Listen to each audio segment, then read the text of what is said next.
I truly hope you have a nice life insurance policy with Hezekiah being a beneficiary. Yes, I did. So do you understand that sounds like a threat?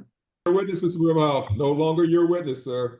It's in quarter till, Mr. Grimald. I'm sorry. I'm not trying to.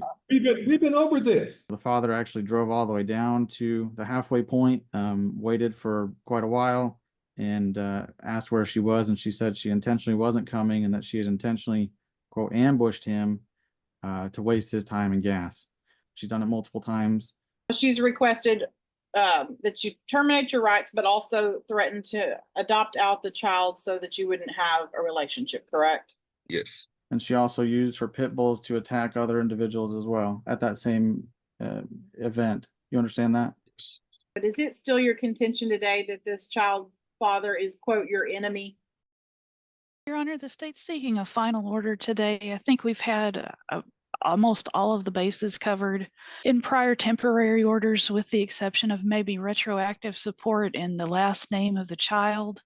I'm going to leave it up to the ad litem to recommend what kind of conservatorship and possession and access is best, but it does look like for at least a year we've been operating under joint managing conservatorship and some types of possession and access. It does appear, I know Mr. Hatches had a application in for Social Security or Social Security disability. I'll leave it to Ms. Valadares to clarify what's going on with that, if that's been resolved or if he's working anywhere. But at this point, state's just asking for a final order to get this done with, and guideline support would be appropriate, I think, in this case. All right, Ms. Valadares. Thank you, Judge.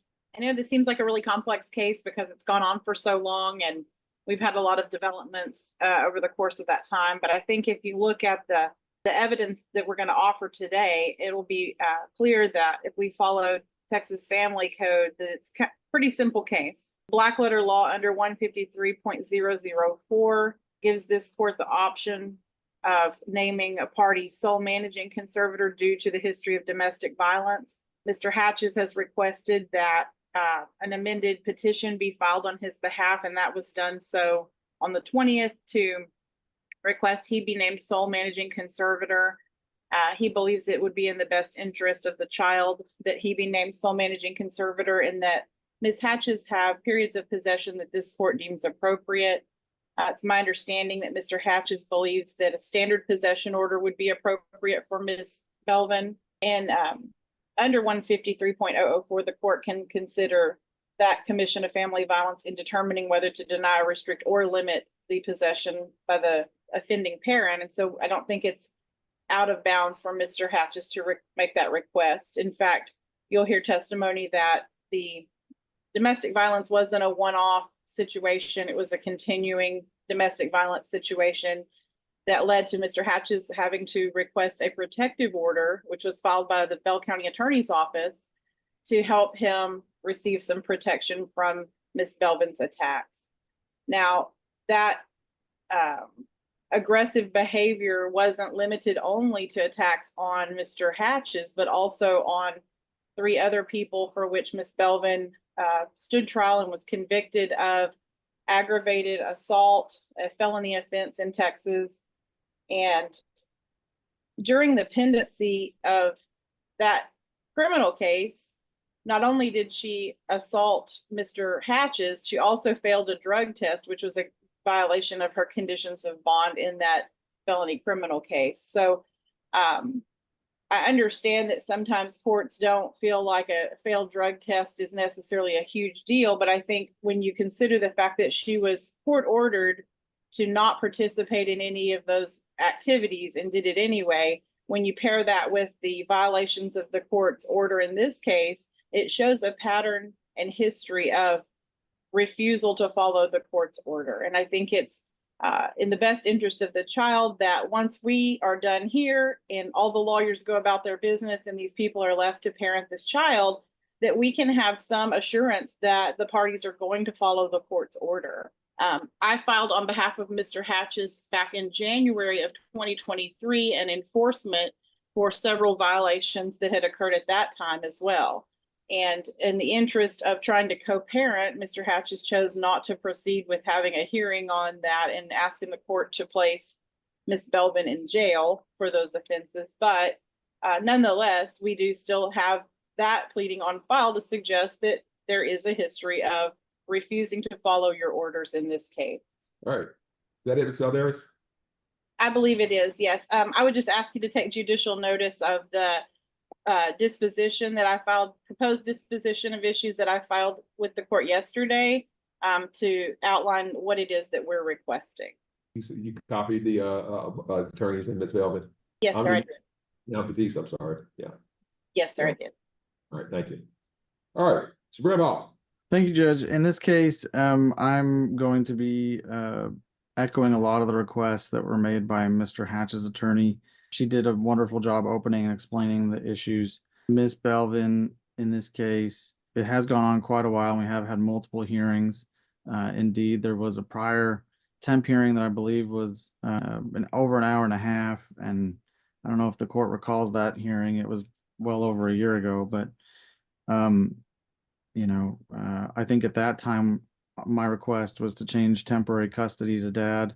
Given her behavior at that time, I think her behavior has continued. The problems that existed at that hearing have only continued, and she has been convicted of a felony aggravated assault with a deadly weapon using a pistol and a pit bull.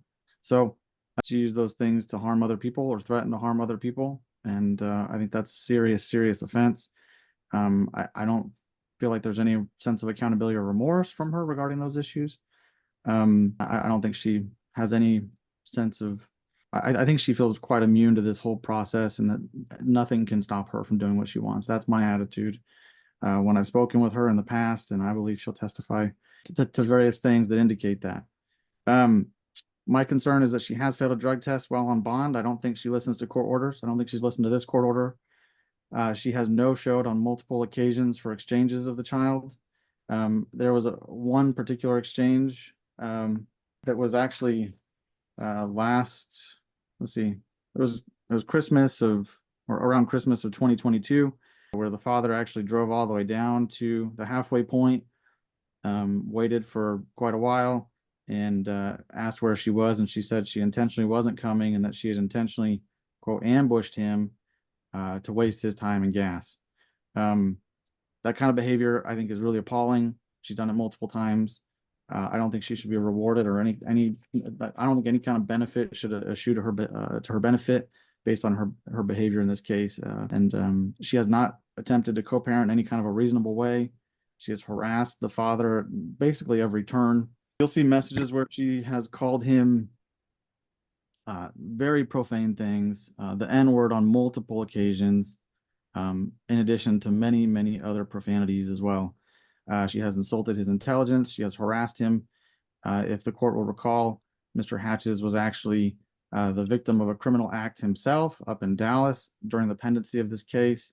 And there are messages from Ms. Belvin that indicate that he deserved that was like a godly punishment to him. She wishes him ill at nearly every turn. And I don't think that's great. That's not great behavior. So my requests in this case are quite simple. I think dad should get custody of the child in this case. Mom should be ordered to pay child support. There should be no retroactive child support granted. And possession and access, I'm not sure how it can be done given the fact that the mother in this case has shown that she's not inclined to listen to court orders. So any kind of recommendation regarding visitation, I have quite some concerns about, because I think that once she gets the possession of the child back, she may not turn the child back over, and we may be back here on an enforcement action. So I'm not sure how best to do the supervised visits. I think Miss Belvin needs to be thoroughly admonished that this court has the power and authority to make decisions regarding this child, and she is not in control of what this court does. And regarding the issue of non-disclosure, I have safety concerns for Mr. Hatches. So I would request that his contact information not be included in the order. I think Ms. Belvin's prior contact information has not been included in the prior orders. And so those are my requests. And this is all on behalf of the child. I think this is in the child's best interest to put him with his father. All right. Thank you very much, Mr. Bramall. Mr. Hatches, you are the father of this child that we are talking about in this case today, correct? Yes, ma'am. And you heard my opening statement in this case. Was there anything I misstated about the facts of the case as you know them? No, ma'am. Okay. So we've appeared for quite a few hearings on this case. In fact, I think this is our 16th or 17th appearance here. But back in March of 2022, you and Ms. Belvin worked out a temporary agreement in this case. Can you remember that far back to that day? Yes, I can. Okay. So prior to that, Ms. Belvin hadn't been allowing you any possession of the child, correct? No, ma'am. So the reason for your temporary agreement in this case was that you would have some access, correct? Yes, ma'am. And was it important to you to establish paternity so that you could have a relationship with King? Yes, it was. Can you briefly describe your relationship with Miss Belvin at that time? It was very rough and rocky. So by the spring of 2021, things had gotten pretty bad and you had to seek court intervention, correct? Yes, ma'am. And that was for a protective order filed in the 146th District Court and also a copy was filed with this court, correct? Yes, ma'am. Your Honor, I apologize. I don't try a lot of AG Zoom cases. So how would you like for us to offer exhibits in this particular case? All right, then, let me go ahead and make you a co-host and you can share your screen at that point. You know how to do that? I'll go ahead and make Mr. Bramball one too. I've already made the state one just in case I got kicked out. Somebody's got to be a co-host, otherwise this thing really goes south. So at this time, you should have been able to make a co-host and you can go ahead and share your screen as needed, ma'am. Thank you. All right. Now, Mr. Hatches, are you able to see the protective order that's offered on the screen? I did when when you pulled it up, I was able to. Okay. And you can see It's not that- on the screen anymore. I was gonna say, if you're using two screens, it may be Okay, yeah, I have 3 going, so I may not be able. okay. It's the one screen we can see is your desktop. Okay. Yep. Okay, I'm going to move on because I know we have limited time today. But Mr. Hatches, you would agree that you received from the court in the 146th District Court of Bell County a protective order for a 2-year period, and that protective order expired during the pendency of this case, correct? That's correct. Okay. And around the time that you obtained that protective order, is that when you learned that Miss Belvin was expecting a child? Yes, I already knew prior to. Okay, so the assault occurred, but you were both aware that she was expecting a child at the time of the subsequent assaults. Yes, ma'am. Did you have any concerns about your safety in trying to establish a relationship with that child based on the facts as we know them? I don't have a concern so far as my safety or so far as the disposition at that time. And were you guys still living together at the time you obtained the protective order? Yes, we were. Did you have any concerns about the safety of the child considering those facts? Yes, I did. And any concerns about Miss Belvin's mental health at that time? Yes, I was highly concerned about that. Now, did Miss Belvin ever threaten to place this child up for adoption to prevent you from having a part in his life? No, ma'am. Okay, so if I showed you a text message from her to that effect, that you do not believe that to be accurate? I believe it to be accurate so far as the statement that she has made previously, but she's also made several other statements indicating that she wanted me to sign over my parental rights, so I would have nothing to do with my child. Okay, On and on. so she's requested that you terminate your rights, but also threatened to adopt out the child so that you wouldn't have a relationship, correct?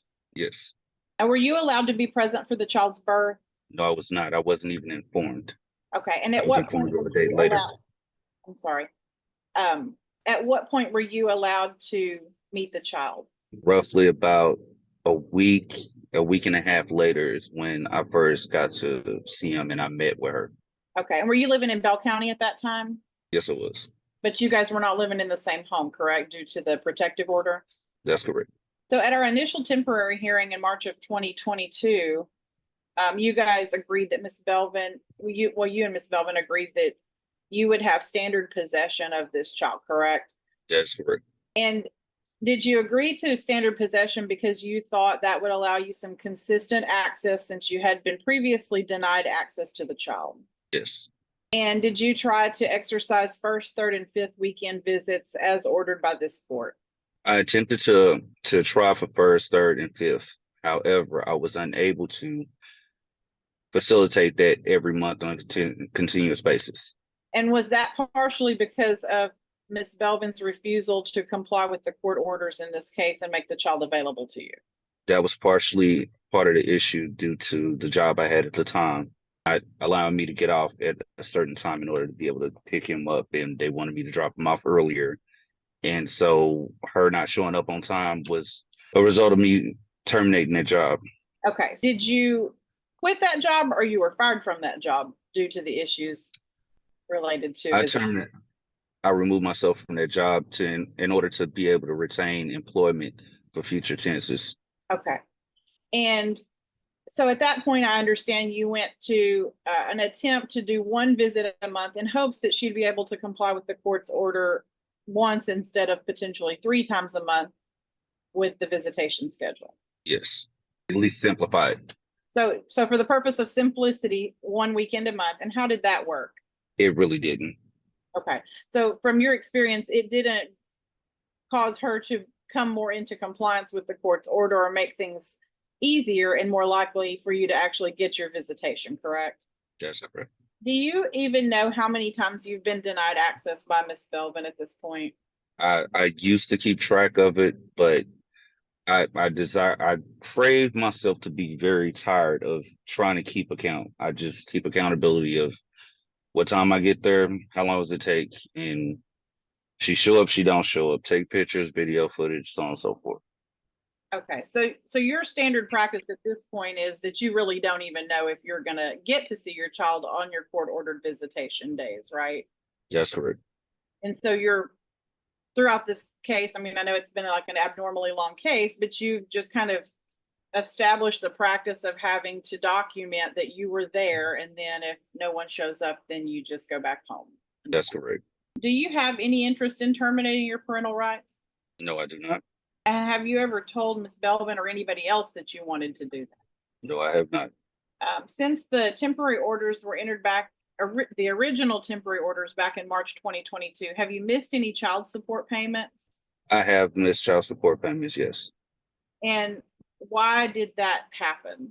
that happened due to the particular time where I got physically callous, and that set me back from financial income and stability.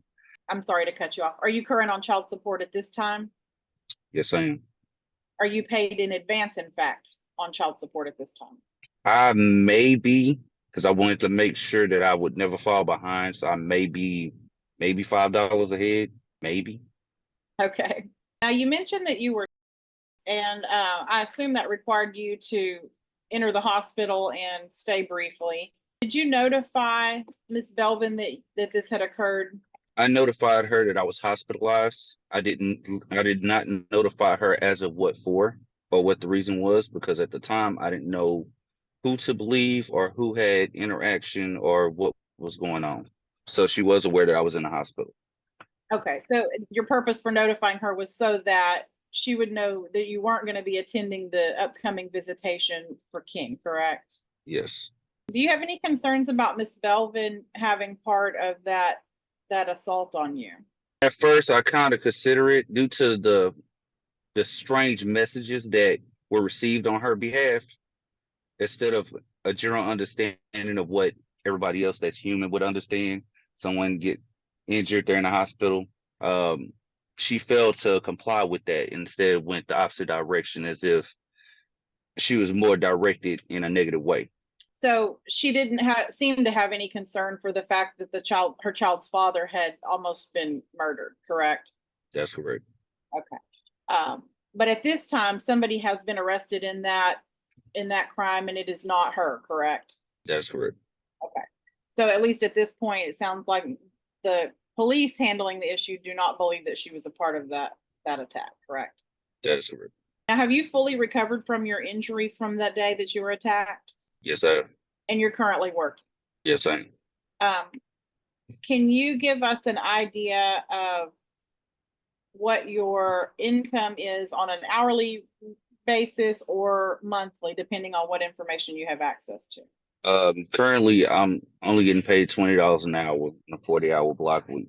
I'm generally at average before taxes before insurance and all that comes out, I'm generally coming in maybe about 33, 34, maybe, if I'm lucky. That's 3,300 a month, and that's gross. That's before taxes, correct? Yes, Are you behind on any of your household bills?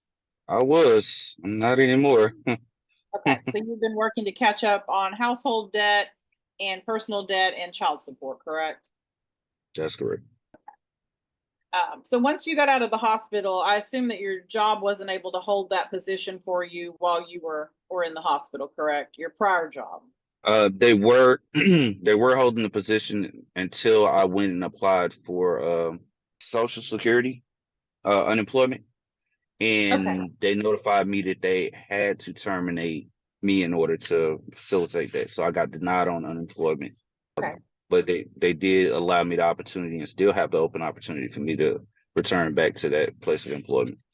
Okay, and that's a local job there in Dallas, correct? Yes, it's within an hour, hour and a half away, almost an hour and a half away. So have you seriously considered, if this court determines it's in the child's best interest to name you primary conservator or give you sole managing conservatorship, returning to that position there since it's local to Dallas?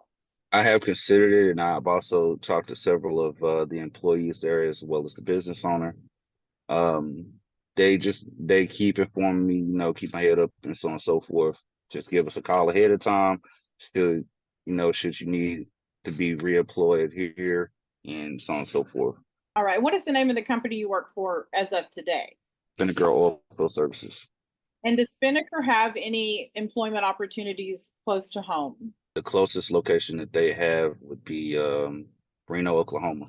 And about how far is Reno, Oklahoma from where you live in Dallas now? Just about 4 hours, just under 4 hours. Okay. So you're looking, I assume, at transferring back to your old position or another similar position in Dallas, correct? If you are given the opportunity to be the primary of kin. I'm looking to retain my same position, but they're unsure of what they want to do with the upcoming placement that I've been striving for. So I don't know. I'm still waiting on the final word from that because we had another company that just bought us out at the beginning of this year. So it's been an uphill battle of trying to get things understood and having to change people that I had conversations with in order to understand my particular situation and my disposition. So you're not looking to move out of state or move away from Dallas or anything like that, correct? No. And throughout this case, how many places have you lived? How many homes have you lived in while we've been doing this case for a couple of years? Only in Dallas. Okay. In Dallas and Burleson. It's only Okay. 2 places I had homes. Has Ms. Belvin ever notified you of any medical appointments for the child so that you could attend those? No, she has not. Well, actually, let me take that back. She did notify me of one appointment, and it was a dentist appointment. The agreement was before arriving down there, we were going to the dentist appointment. I meet her there, and I would get my son for that evening to spend time with me and his grandfather, and then we'll bring him to his birthday party the next day. That didn't happen. She called her aunt and had her intervene and take my son from me, leaving us with question marks. Okay. So we wound up not. So when did this dentist appointment occur? That was 2 years ago. Okay. And it was about this time of year, So- right? Because King's birthday is in September. Yes. Okay. And it was your agreement that you would come down and attend the appointment for the child's dentistry, correct? Yes. And you agreed to do that. Yes. And you were going to stay here in Bell County and spend time with the child for his birthday and attend the birthday party, correct? That's correct. Okay. And then that sounds like that didn't happen because of a unilateral change in plans by Ms. Belvin. Yes. So 2 years ago is the last time that you were notified of any medical appointment or dental appointment or, given the information to be able to attend, correct? That's correct. Do you think it's important for you to have information about the child's medical and dental information and have the opportunity to appear for those visits? Yes. Notified early and explained as of details I'm needing to know. So are you aware of any diagnoses this child has received as far as being on the autism spectrum or having Asperger's disease or anything like that? Only thing I was notified is what was stated in court on our last, I think, 2 settings ago, in which I've still yet to receive any kind of paperwork or notification of what doctor did the diagnosis or any testing that has been done. Okay. Still waiting. Have you noticed any potential medical issues with King during your periods of possession?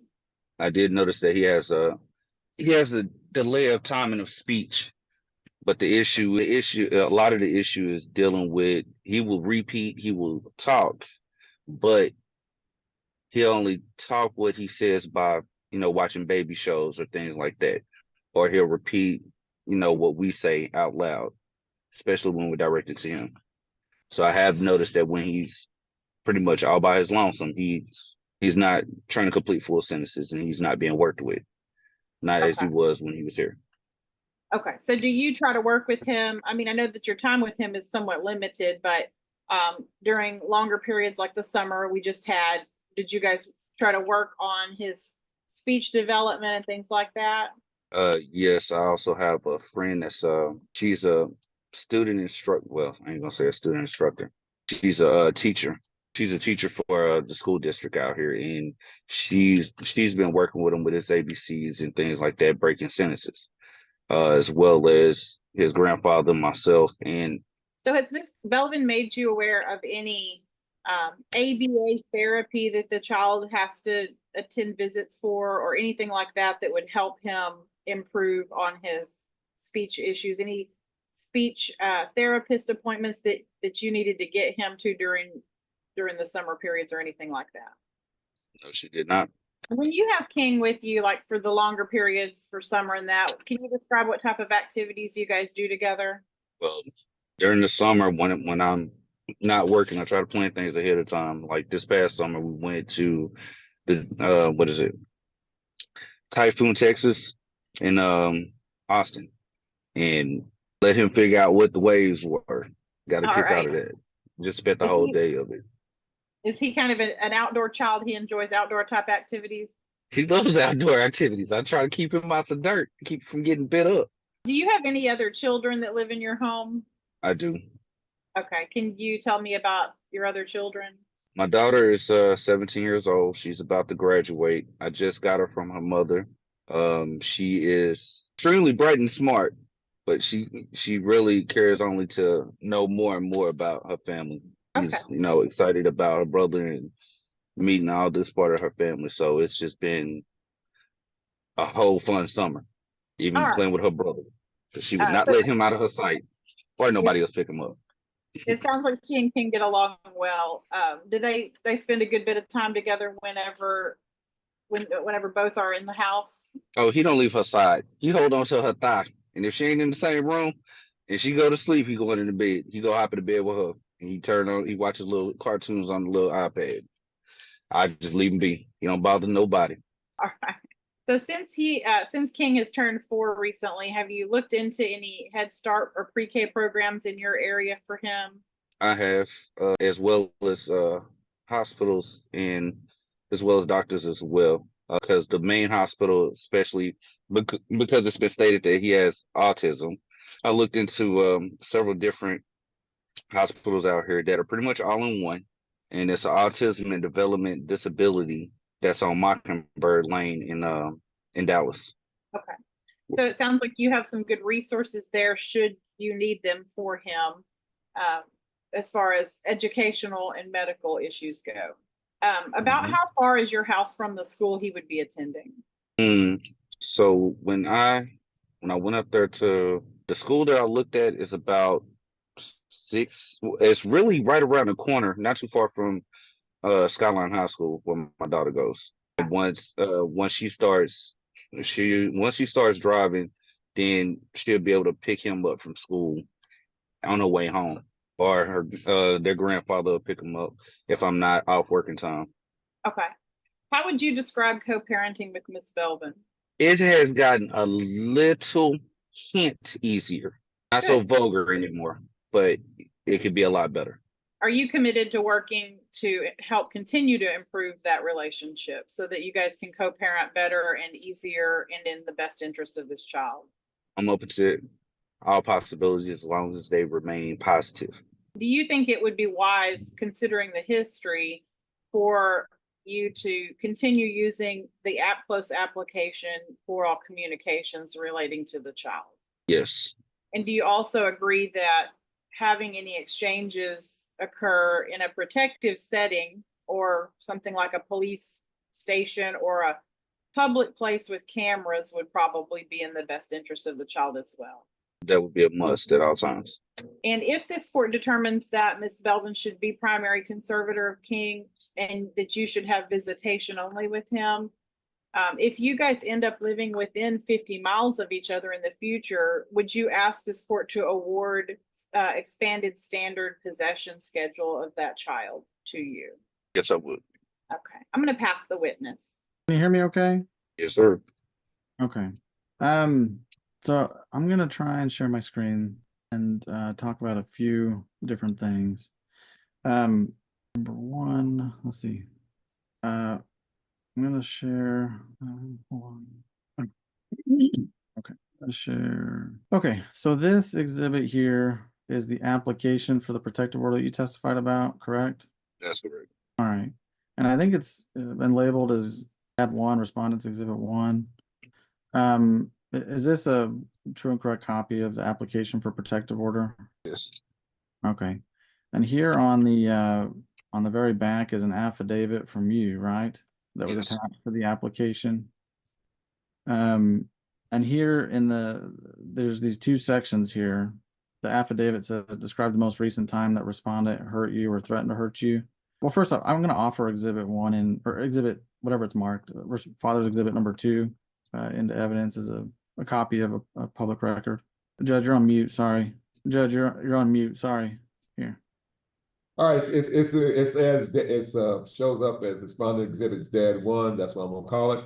And I'll ask at this point, Ms. Hubbard, any objections to respondents exhibit DAD 1 coming to evidence? No objection, Your Honor.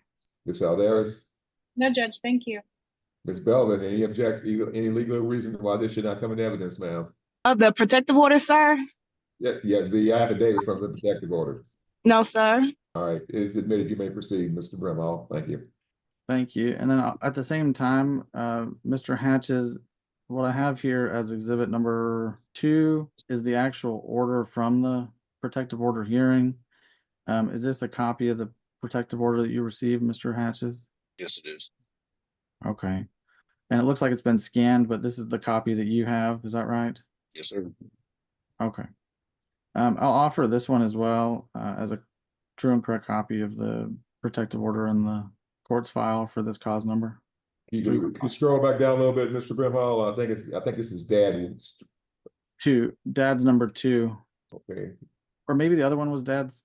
Yeah, the other one was DAD's number 2. I'll need you for you to change this to DAD 1 or DAD's 3, but at this time I'll call it DAD's. Do you have a DAD's 3 or a DAD's 1?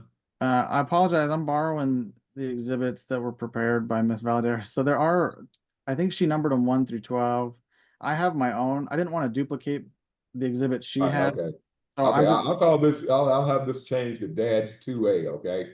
all right. All right. Thank you, Judge. 2B. Okay.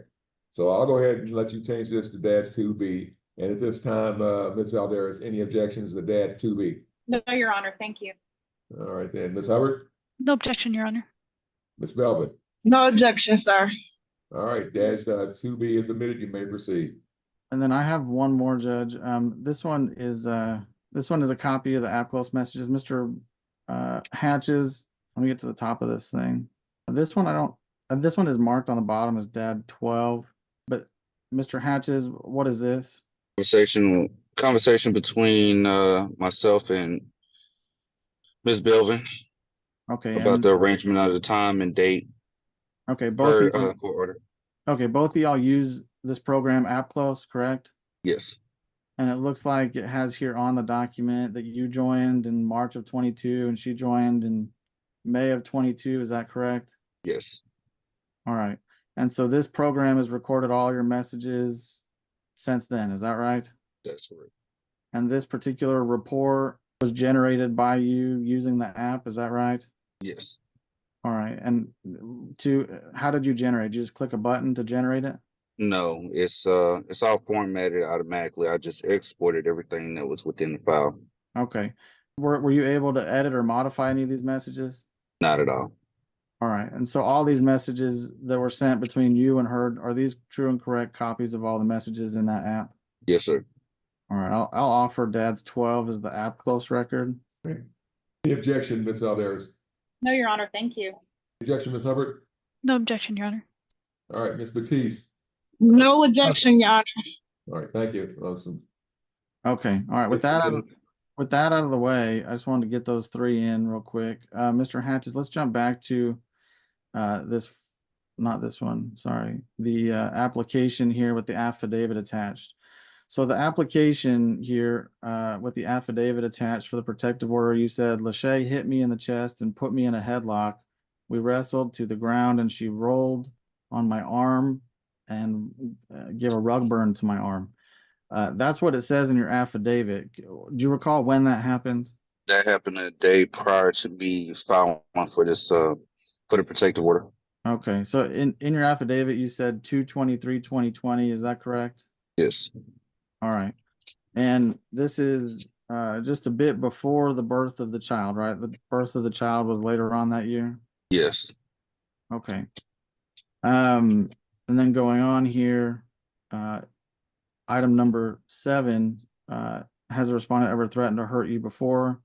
You said twice. Around 1/24/2020, she hit you in the face, and around 9/23/2020, she scratched your forearms, busted your lip, and gave you a black eye, correct? Yes. All right. Now this second one here, 9/23/2020, that occurred after the birth of the child, right? 23, 20. Because your child was born earlier that month, correct? Yes.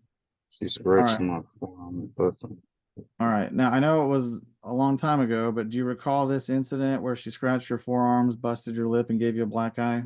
that one I don't honestly recall. This has been too long ago.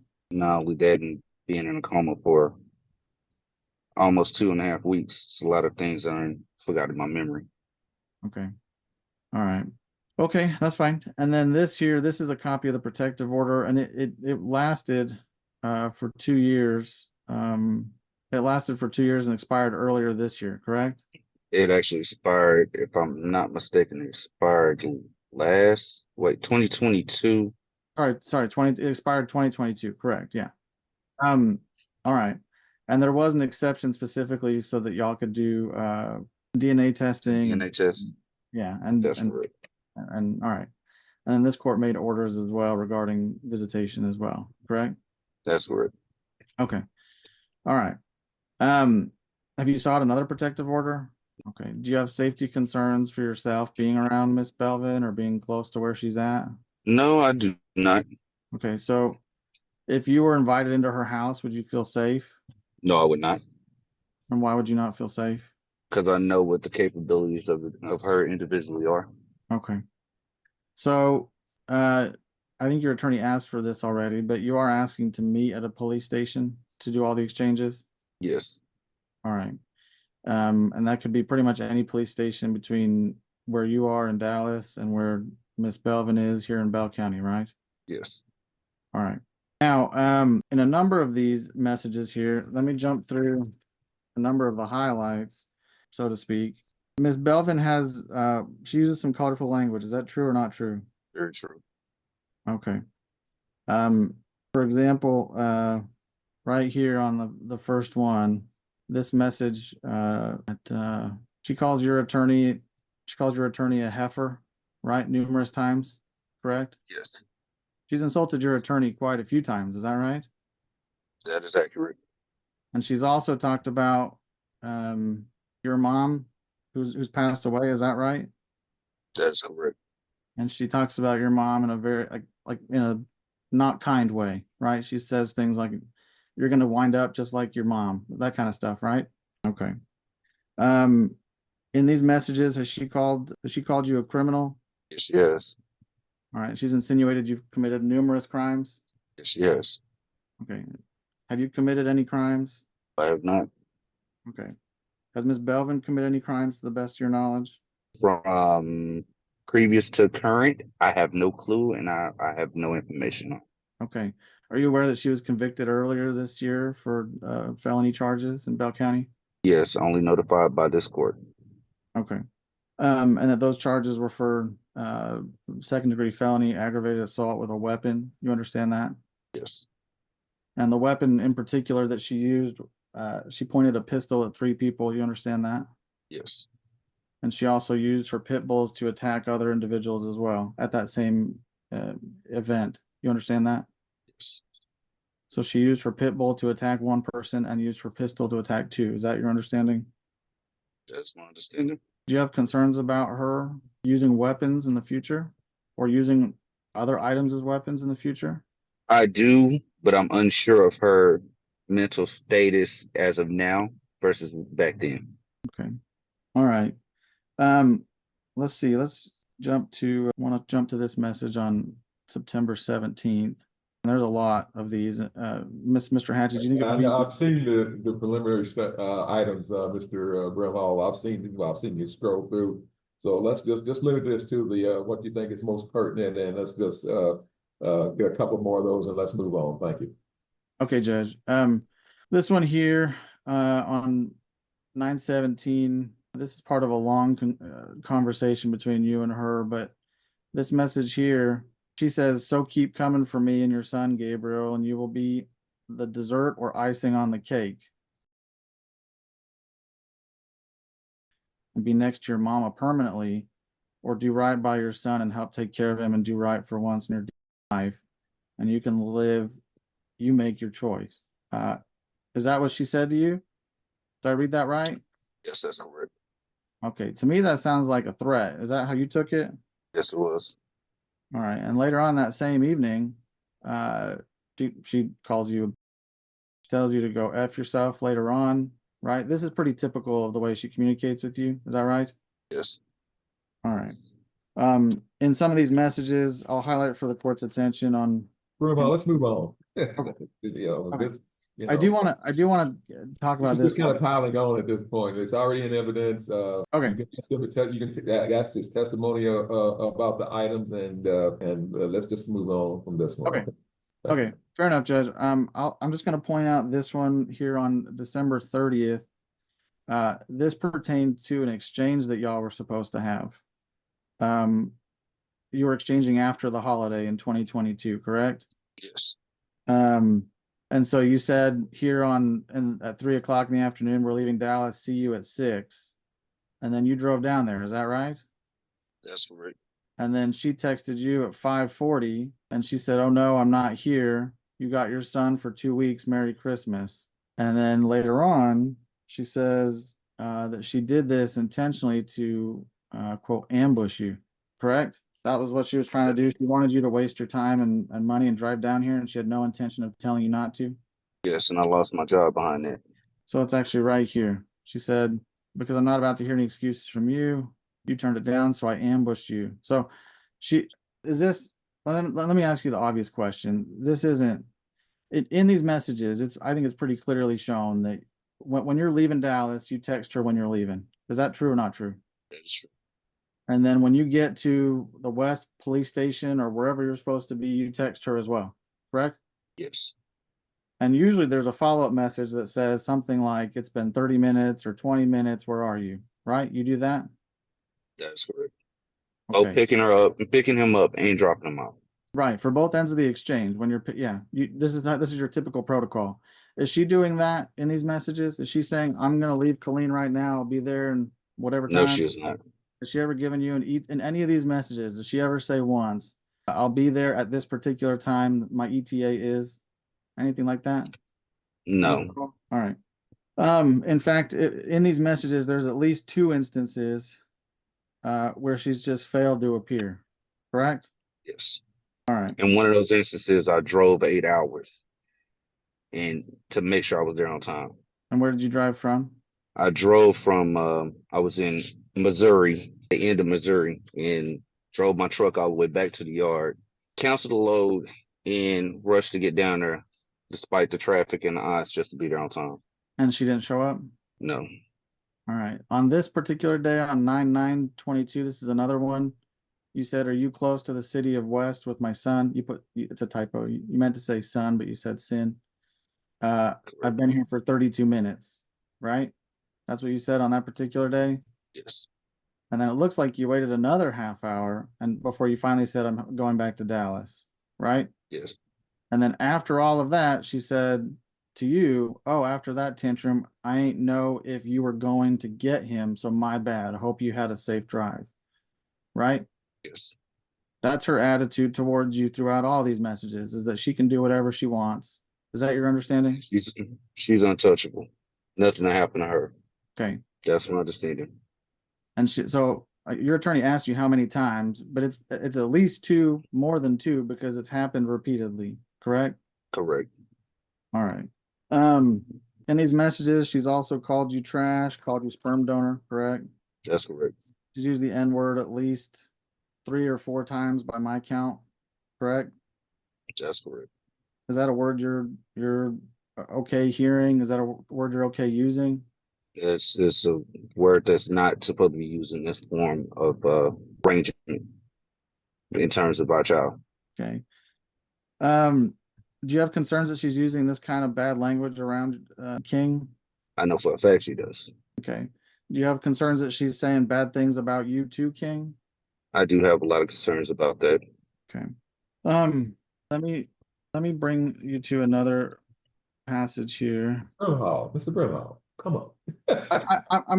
I'm trying to I'm not trying to cover everything, Judge. I'm trying to make it real. Yes, you are. So, Ms. Brimhall, I'm going to give you another 10 minutes on as far as your entire line of questions concerned, because I can do that. And so, whatever you do, but at 10:15, I'm gonna turn it over to State. Thank you, sir. You may proceed. Okay. Thank you, Judge. Were you regarding your injury that you had? It was last year, correct? The one that you sustained when you were a victim of a crime? Yes. All right. And so these messages here on page 31, these all pertain to when you were in the hospital, correct? All right. And so she initiates conversation with you and says, "So you done with your excuses to spend time with your son?" And you tell her, "I'm in a hospital," right?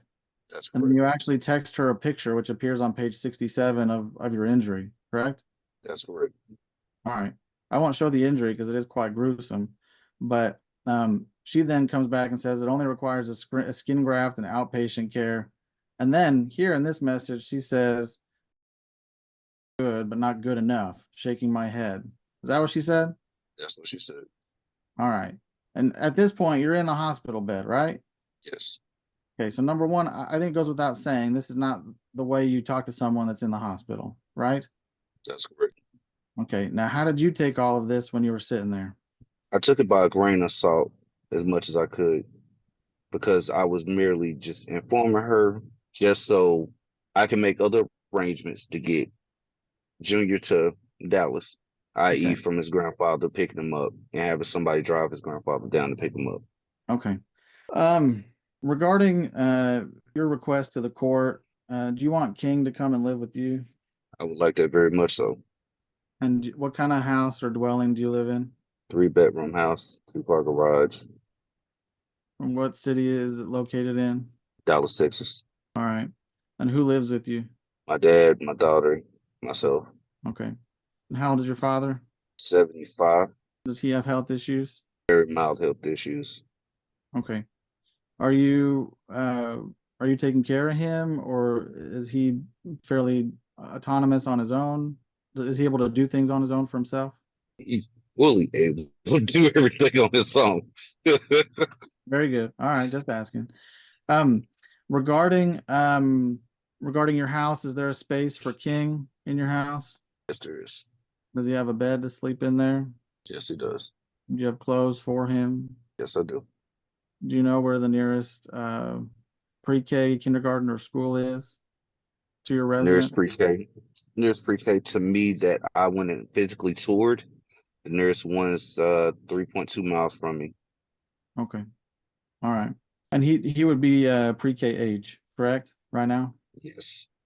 All right. hmm To the best of your knowledge, has he started any kind of pre-K program? Only what I was informed by this court that he was in a school, but when I called that school, they wouldn't give me any information. Okay. You had said that co-parenting was going well for now. Why do you think that is? Due to the change of circumstances of Miss Belvin having another child. Okay. Do you anticipate, well, first off, if this court gives you the child and the right to decide the residence of that child, do you anticipate difficulty with her? I do anticipate it would be a little difficult, but I'm a uniform person. Timing is everything. She follow protocols and timing, we won't have no issues. Okay. And in those messages, it's pretty clear that she does not follow always what the order is, correct? That's correct. And those, you can pretty easily deduce that from various comments where she says she's not coming or doesn't have to come and so on. That's correct. All right. Now, to this point, you've been meeting at West PD just north of Waco. How far away is West PD from your house? Like how long does it take you to drive there? Hour and 38 minutes. Okay. And is that on a good day or a bad day? If it's a heavy traffic day, is it 20 or 30 minutes longer? That's more so on a good day with light traffic and not really having to worry about much. But it gets longer and lengthier driving that far, and even with me mapping it out to the furthest location in Killeen, I still drive longer than she possibly does, and I still make it there above time. Okay. Has there ever been any time where she was waiting on you? There was only one particular time, and I was only a minute late getting off the highway. Okay. And was there traffic that delayed your arrival? That was the only thing. Okay. Do you feel like Miss Belvin has harassed you as like you personally throughout this case? Yes. In what way? Verbal abuse and stature, improper conduct for a parent. Can you give me an example? Choice of words around individuals, or better yet, say choice of opinions, as stated in the parenting app. Okay. There's a number of long rants by her that take up at least 10 lines of text where she just goes off and says that God's going to get you for being a bad or evil person, correct? Correct. All right. Regarding various police stations that are closer to you, what police stations are closer to you? Hillsborough Police Station is closer to me, in which that evens the drive time for both me and her. How long does it take you to arrive at Hillsborough? That'll take me an hour and 15 minutes. Okay. Are there any other police stations that you would recommend? Waxahachie. I'm assuming you're coming down 35 east, right? Yes. So you hit Waxahachie and a number of other little towns like Italy and all those little towns on the way. Yeah. Yes. At about 38 minutes of driving from the house, I'm at Waxahachie. Okay. All right. What kind of vehicle do you have? I have a 2007 Chevy Silverado. And you said a 2007? Yes. About how many miles do you have on it? Do you know? Just off the top of your head. 247,000. Okay. Is it in good condition, or what's the condition of the vehicle? It's in good condition. I do the maintenance myself on it. Okay. Do you have concerns that it'll break down imminently or not be able to do that kind of driving? Not at current moment. Because I literally drive a 6.5 hour span one way in the truck with no issues. Okay. I just keep up on my maintenance. Okay. All right. Is that your only vehicle? No, I also have a 2016 Dodge Charger, which is I'm paying it off, and that's gonna be my daughter's car. Okay. All right. Does your father drive? Yes, he does. Does he drive that long of a distance? The 2-3 hour drive? Yeah, he has. He also drives to Equipment, Texas, which is 2.5 hour drive Okay. to go back home. So he can do some long distance driving pretty easily then still. Yeah. Yes. Have you used him to help you with pickup and drop off at all? I have, especially when I was hospitalized. I had him and a good friend of mine go down there to pick up my son. Was in there which any- she Go on, in which sorry. she left him sitting there waiting for an hour and a little longer. Did he finally obtain Mr. possession? Bramall, your 5 minutes is, you got 1 minute, sir. Did your father get possession of King at that occasion? Yes, he did. Okay. He brought him immediately to the hospital. Okay. Apart from the incidents we've already talked about with her no showing, or have there been any other major developments between you and Miss Belvin of note that the court should know about? None at this time. And regarding app close, is it that is your only method of communication with Miss Belvin? Is that true or not true? That is true. And is it true or not true that you do not want to talk to her except through that app? You don't want to call her or use regular messaging, correct? That's correct. Um, Time, Mr. Bramall. all right, that's fine. All right, thank you, Mr. Bramall. I'll allow some redirect if appropriate, but this time, you're a witness, Ms. Hubbard. Thank you, Your Honor. Mr. Hatches, since obviously there was a pit bull that was involved in the commission of a crime, I don't know if that dog is still at Miss Belvin's house, but are you concerned at all about any dangerous animals over at her house? No, I'm only aware of one animal, and that would be Cleo, which is a dog that I met personally and had the opportunity to meet, and she's a sweetheart. And that's the only animal that I'm aware of that's around my son. Okay. And I know it's been mentioned some in the past that maybe you might have had some hesitation about him having an autism or some kind of spectrum diagnosis. If you were to have custody, you being the primary caregiver of your son, are you willing to go and, make sure he gets treatment if he has those diagnoses? Yes, that's why I went to contact the different agencies out here to verify myself. It was something I wanted to do this summer, but I was more focused on just having fun with him, letting him be a kid. Okay. And I know it's been brought up before. I don't think there's ever been a ruling on it. You're requesting that King's last name be changed to your last name. Is that correct? Yes. Okay. And you mentioned a daughter, and as far as I know, the first time we were here, when we did a calculation of child support, I don't think we counted any other children. So how many other children do you have that are biologically yours aside from King? I just have her. Okay. And she currently lives in the house with you? Yes. When does she turn 18? She turns 18 April the 15th. Okay.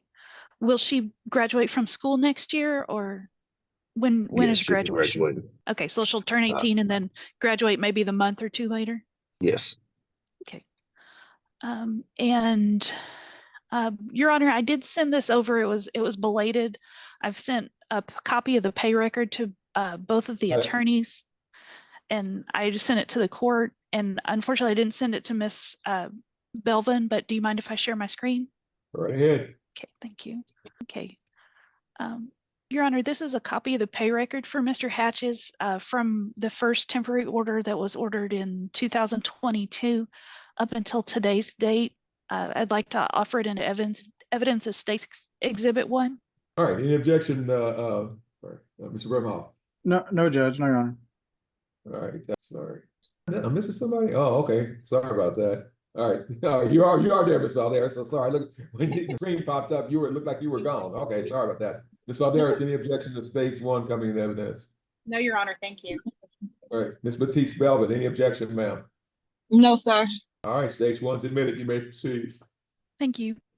And so, Mr. Hatches, I believe your attorney had touched on this, but would it surprise you to know that you're about, as of today's date, you're $162.83 paid ahead? That's news to me, but I mean, I did set it up automatic payment, so I'd rather it be paid than hear the opposite. Hey, you're behind. Okay. I wanted to make sure that the court was aware and had the information to back that up. As far as King goes, are you able to cover him on your job's insurance? The job that I'm currently on, yes. Okay.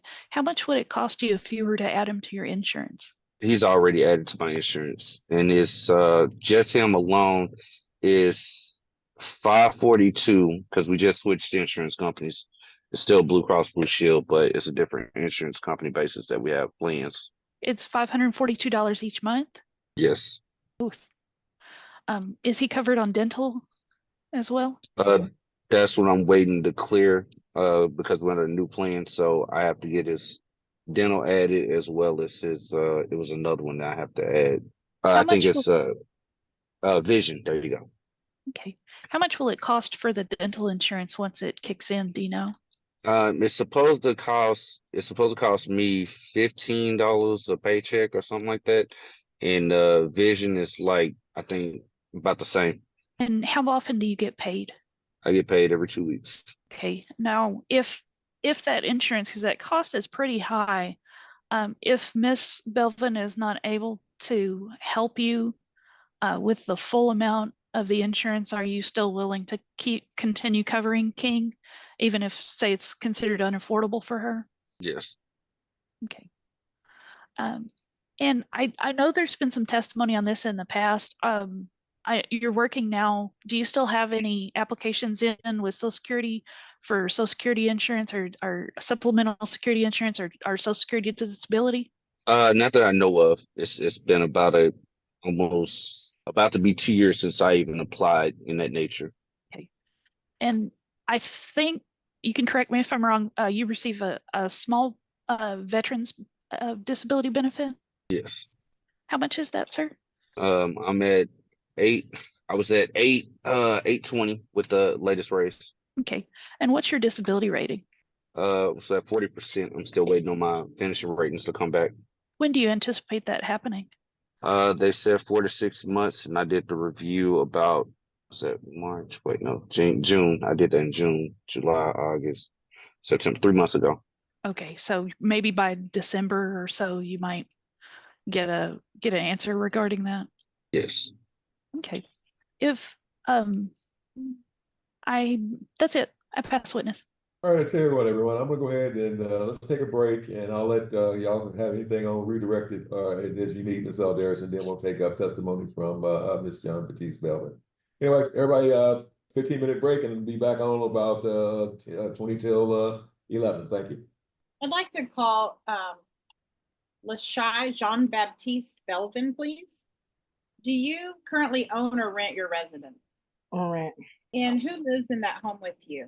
Hezzy, my daughter, the father of my child, and another occupant renter. And how old is your daughter? She is 3 months. Do you think it's important for your child, you call him Hezzy, I think Mr. Hatches calls him King, but the child we're talking about in this suit today, do you think it's important for him to have a continuous and ongoing relationship with his father? Yes. And what have you done to facilitate that relationship between the two of them? Before child support kicked in, I allowed visitations. I let him see him when it's convenient for the both of us before child support was in play. And then also when child support was in effect, he gets his visitations. Are you aware of the Texas law that says that you don't have a right to deny any access just based on a person's inability to pay child support? Correct. And you're aware that this court made orders requiring you to be at certain locations on certain days at certain times to drop off the child and exchange the child with Mr. Hatches, correct? Yes. But you've chosen not to follow this court's order, correct? Negative. So the testimony you heard from Mr. Hatches, it's your contention that that wasn't true, that you were there on those days? I was on some days. The only time I did not show up was when he said I ambushed him for Christmas to pick up Hezekiah when he had him for Christmas, and he's supposed to get him the 1st, 3rd, or the 5th, and I allowed him to stay for New Year's as well, So which you was the first weekend. Allowed him to stay, at your words, but yet you didn't notify Mr. Hatches that you weren't going to come pick the child up. No, ma'am, I didn't until the last minute. And what was the purpose of that behavior? Because Mr. Hatches says I do not allow him to see his child. That would be false if I do allow him. Okay, but don't you think it would be important for him to know not to drive all the way to the pickup location if you were planning to extend the period of possession? Well, I assumed that he knew I wasn't showing up when he told me, I guess he wasn't going to be there, and I did not respond. Okay. So he notified you when he was leaving Dallas, though, on that day, correct? I'm not too sure. Okay. So if you saw app close messages presented by either Mr. Brimhall or myself previously that showed that he let you know when he was leaving Dallas, he testified that he did that on a regular basis each time he was going to do an exchange. You wouldn't have any reason to doubt the veracity of those statements, correct? Correct. Is it your goal to limit Mr. Hatch's time with the child? No. And it's also true, isn't it, that you've been late to many of the custody exchanges for this child, correct? Yes, due to traffic.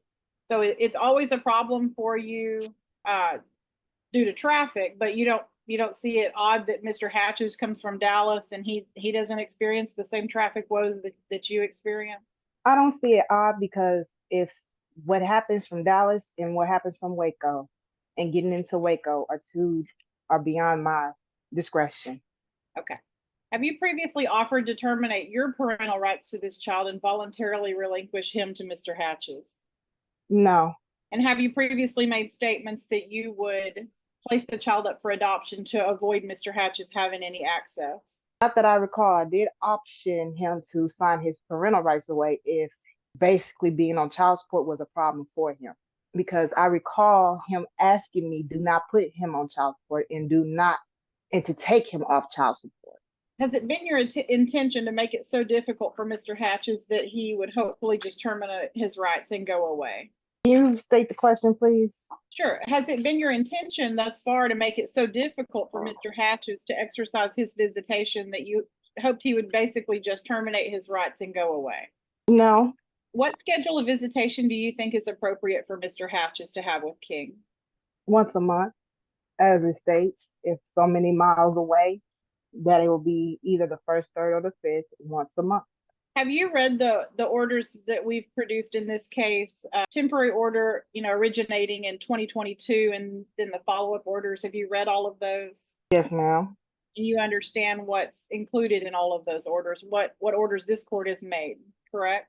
Yes, ma'am. And you also saw the part that says that it's at Mr. Hatch's election whether he exercises 1st, 3rd, and 5th weekends, even if he's over 100 miles away, correct? Correct. And with so a 2 weeks notice ahead of events as well. And it's your contention that that's not appropriate. So what the state of Texas says is appropriate, you do not believe is appropriate visitation for Mr. Hatches, correct? Negative. Would a standard possession order with 1 weekend per month be acceptable for you if the court determined that Mr. Hatches should be named sole managing conservator? Correct. You sought medical care for King on a consistent and appropriate basis during the last couple of years. I'm sorry. Yes, ma'am. Does he still see Dr. Mitchell? How can I say it? He sees Dr. Mitchell. It's under his practice, but he has a pediatrician under him named Fatima Lira, who actually sees Hezekiah under his practice. Okay.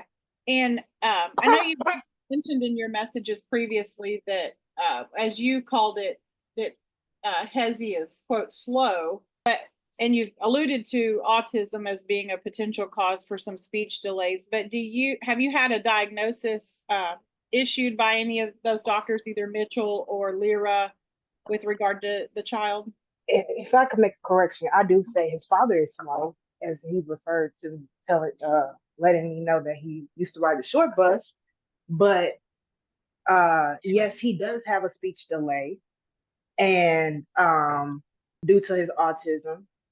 And he is under speech therapy as we speak for his speech. And he also has not been able to go to ABA therapy due to the full capacity of Bell County, where it's overcrowded. So we have been waiting for our opening slot. Okay. And are you familiar with what the waiting list looks like for ABA therapy for him? Like how soon he'll be getting in? Some have said 6 months to a year. They explained to me that he may have to potentially go into Austin, but due to my financial circumstances, I will not be able to make it to Austin. Okay, and so 6 months to 1 year wait time. And when did that start? So when did he get on the list, if you remember that? And I don't need month and year would be fine. He had a referral to Little Leaf, and they were starting up application process around, I want to say March, April timeframe. Okay.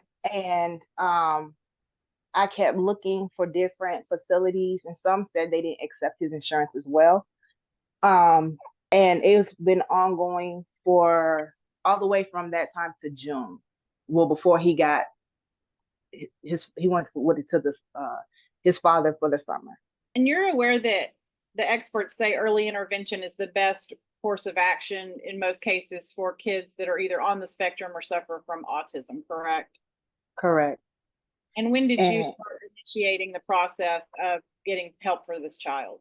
when he was diagnosed in January, they had did a referral for Little Leaf, as I stated, and Little Leaf didn't contact me until March, April timeframe. And that's when I was informed that they were overcrowded. I have reached out to many ABA therapists. I even tried to get him at my brother's job because he's an ABA therapist as well. And I take him to my brother for his services for ABA therapy. And Okay, he so helps me with them. how often is he seeing your brother for ABA therapy? At least once a week. I'll go over there on the weekends, and me and my brother will spend time, and he'll help me with Hezekiah. Okay, and what is his certification with regard to ABA therapy? He's an ABA therapist. Okay, He's and what been is his certified. educational background? My brother, he is actually an educational background. He is an engineer. And then he received his certification for ABA therapy, and that's it. Okay, so he didn't go to school to be a therapist. He's actually an engineer by trade. He went to school for his IT engineering, and he did receive a degree for that. And then to become an ABA therapist, you do have to go to school and take classes to get certified. Okay, and which school did he attend for that certification? I'm not too sure of the school at all, but I know he completed it because he has the ABA therapist job. Okay, so he offers those services to the general public as well as to your child, correct? Correct. And who has he see for speech therapy? He goes to Integrity Rehab, and he sees Miss Kim, and Okay. she works with him.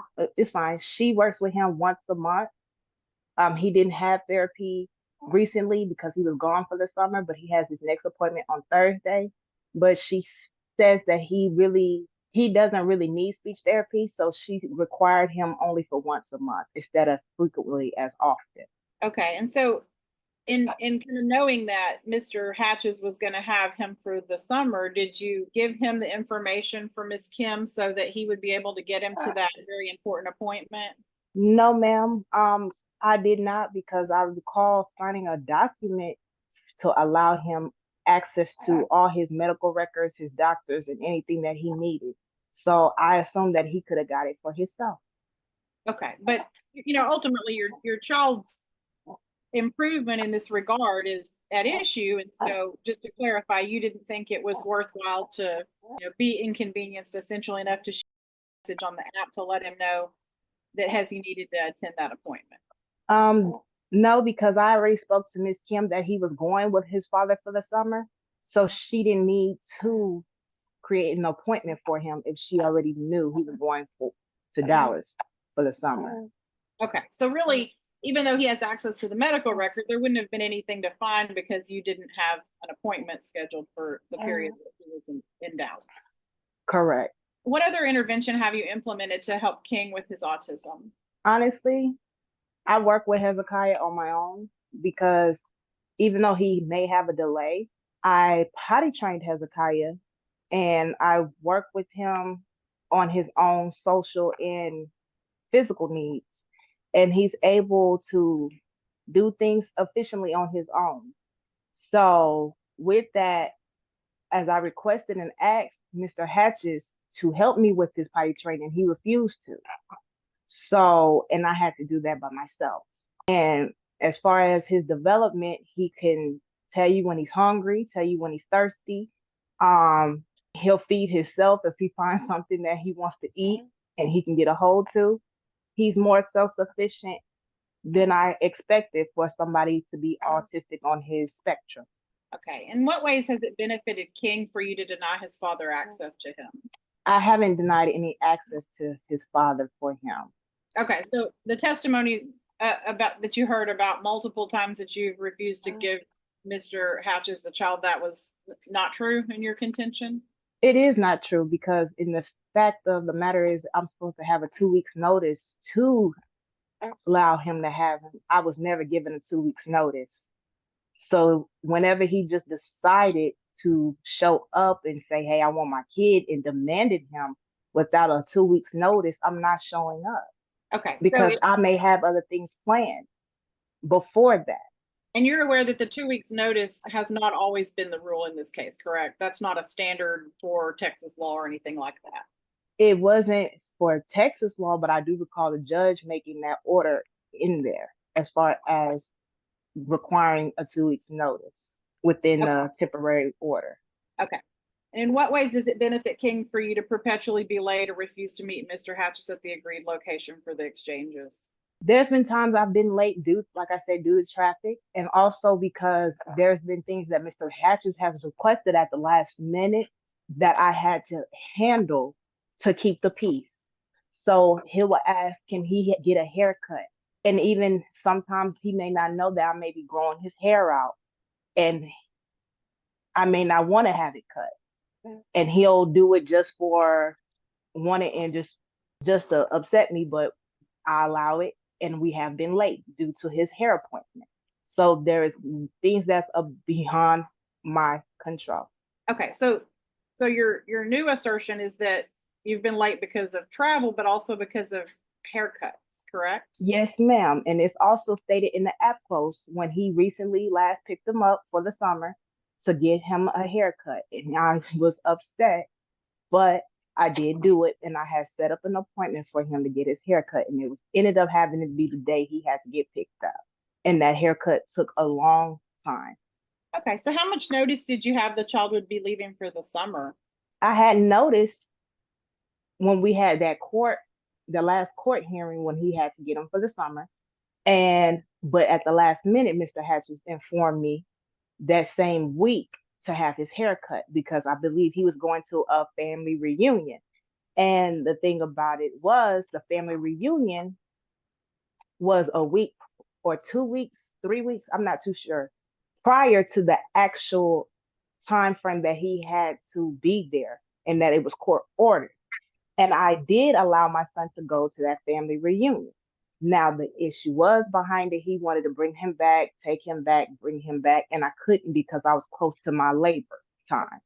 Okay, and did he offer to take the child either early or for extra time so that you would have one less worry during that very stressful time when you're about to give birth to your child?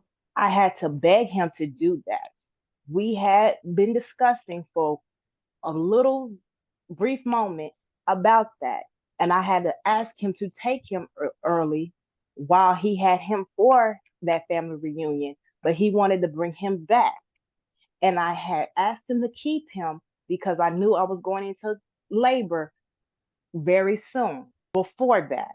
So I asked him to keep him from that time all the way until the end of the visitation, which was court ordered. And we did have a little disagreement back and forth behind that. Do you recall what day that was that you guys had the disagreement about that summer period and picking him up? Let me pull it up off an app close, ma'am. I'm trying to find the very beginning where we had this issue. Yes, ma'am. I appreciate that. I'm also looking, so if I find it, I'll let you know too. Okay. He said, I'm picking up King June 7th at 3 p.m. for the family reunion and bringing him back June 9th at 6 p.m. And I said, and I replied, and what about the 42 days of the summer for summer break? He said, this is Mr. Hatches, I'm going to get him the 22nd too. And then I stated, well, I don't know if I can make it that weekend to meet halfway unless you pick him up because I can be delivering around that time. And then he stated, I'm sure you can ask for your aunt to drop King off and pick him up unless you want me to just keep him from that point so you can handle your business. That is no problem on my end. And I said, well, let me talk to her first, but all I can say is that we have to play it by ear and I will update you on these details. He Okay, said so let that me will stop work. you right there, because he offered to keep the child, and that didn't, right? Say that again? He offered to keep the child in what you just read, No, correct? ma'am. No, ma'am. He said, I'm picking him up June 7th, in which the 22nd was the obligated time frame for him to go. And Right, he but said he will offered bring to him pick back.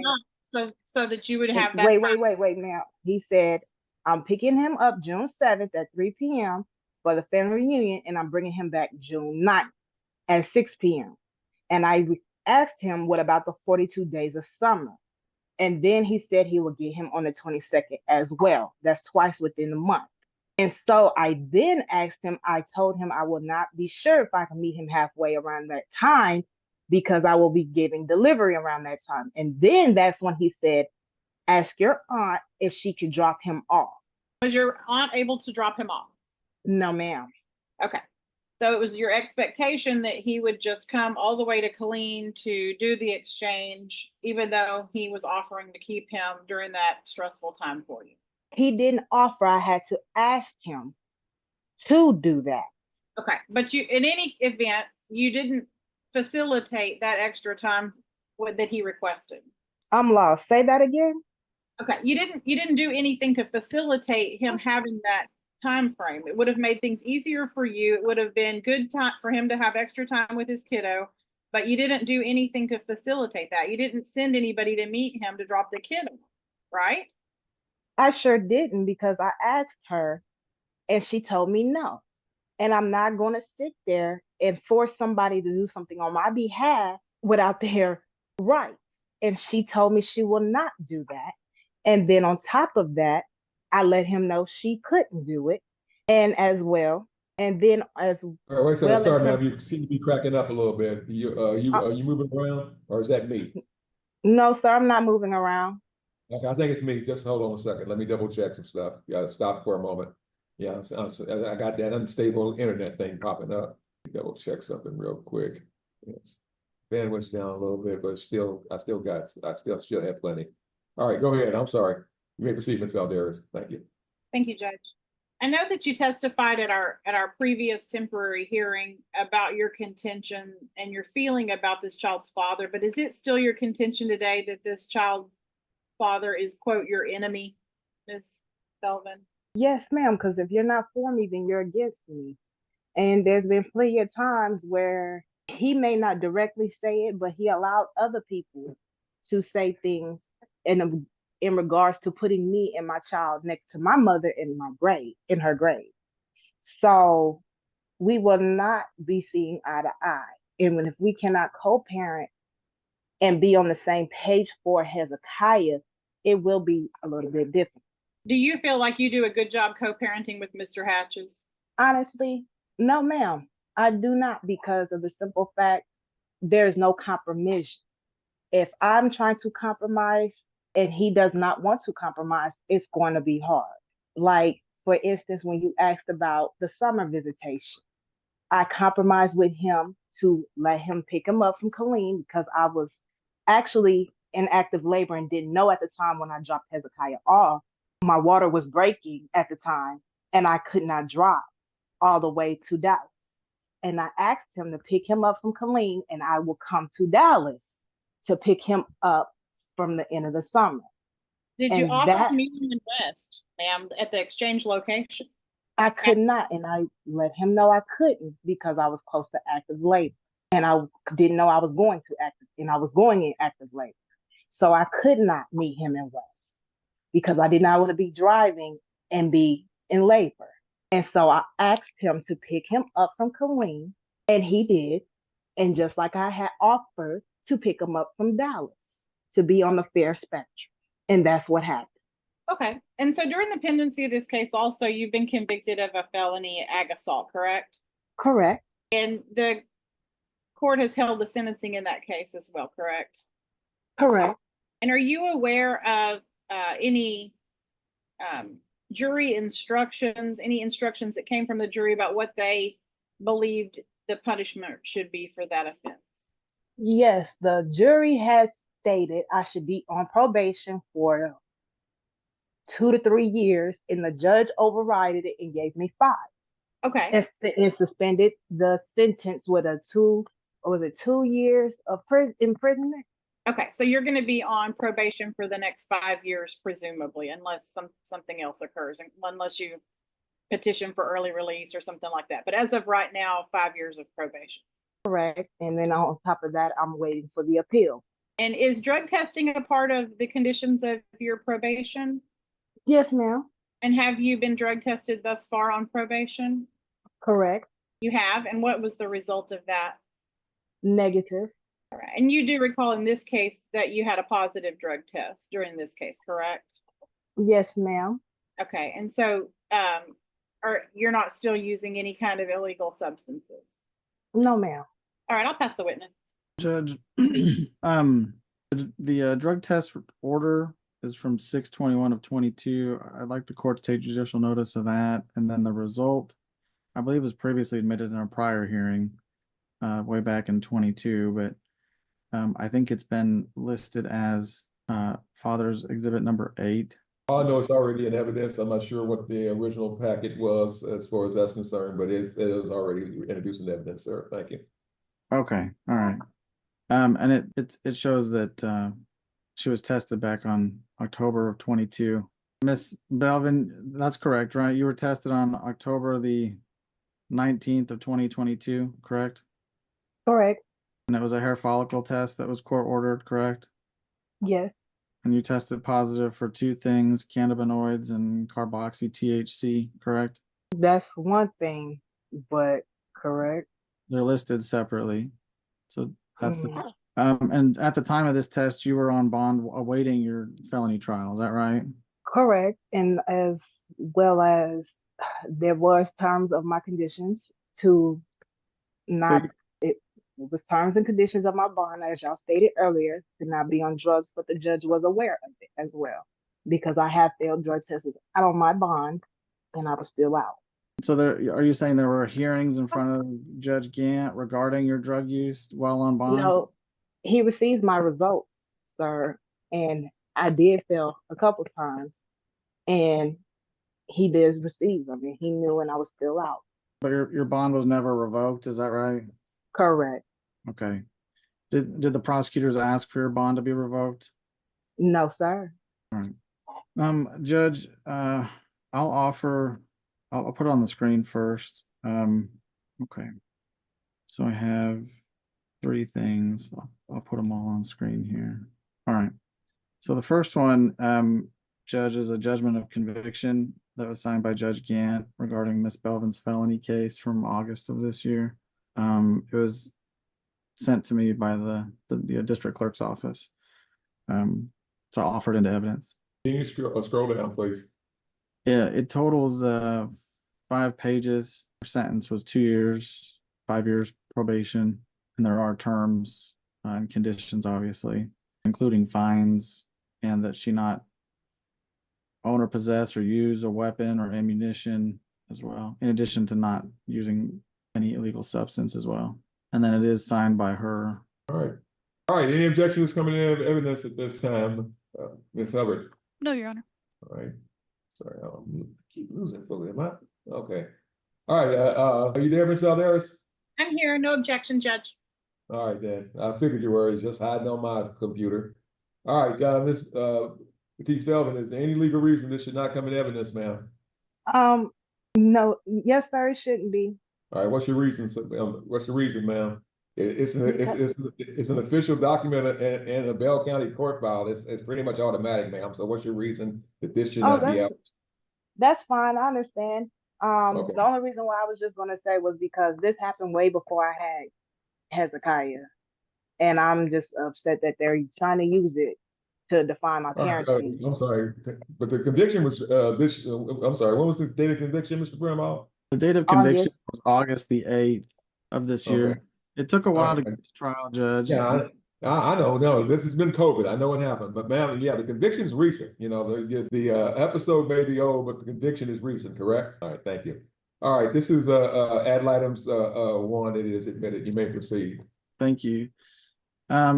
Ms. Belvin, are you aware that the Killeen Daily Herald reported on your case earlier this year Um, in at least 2 news articles?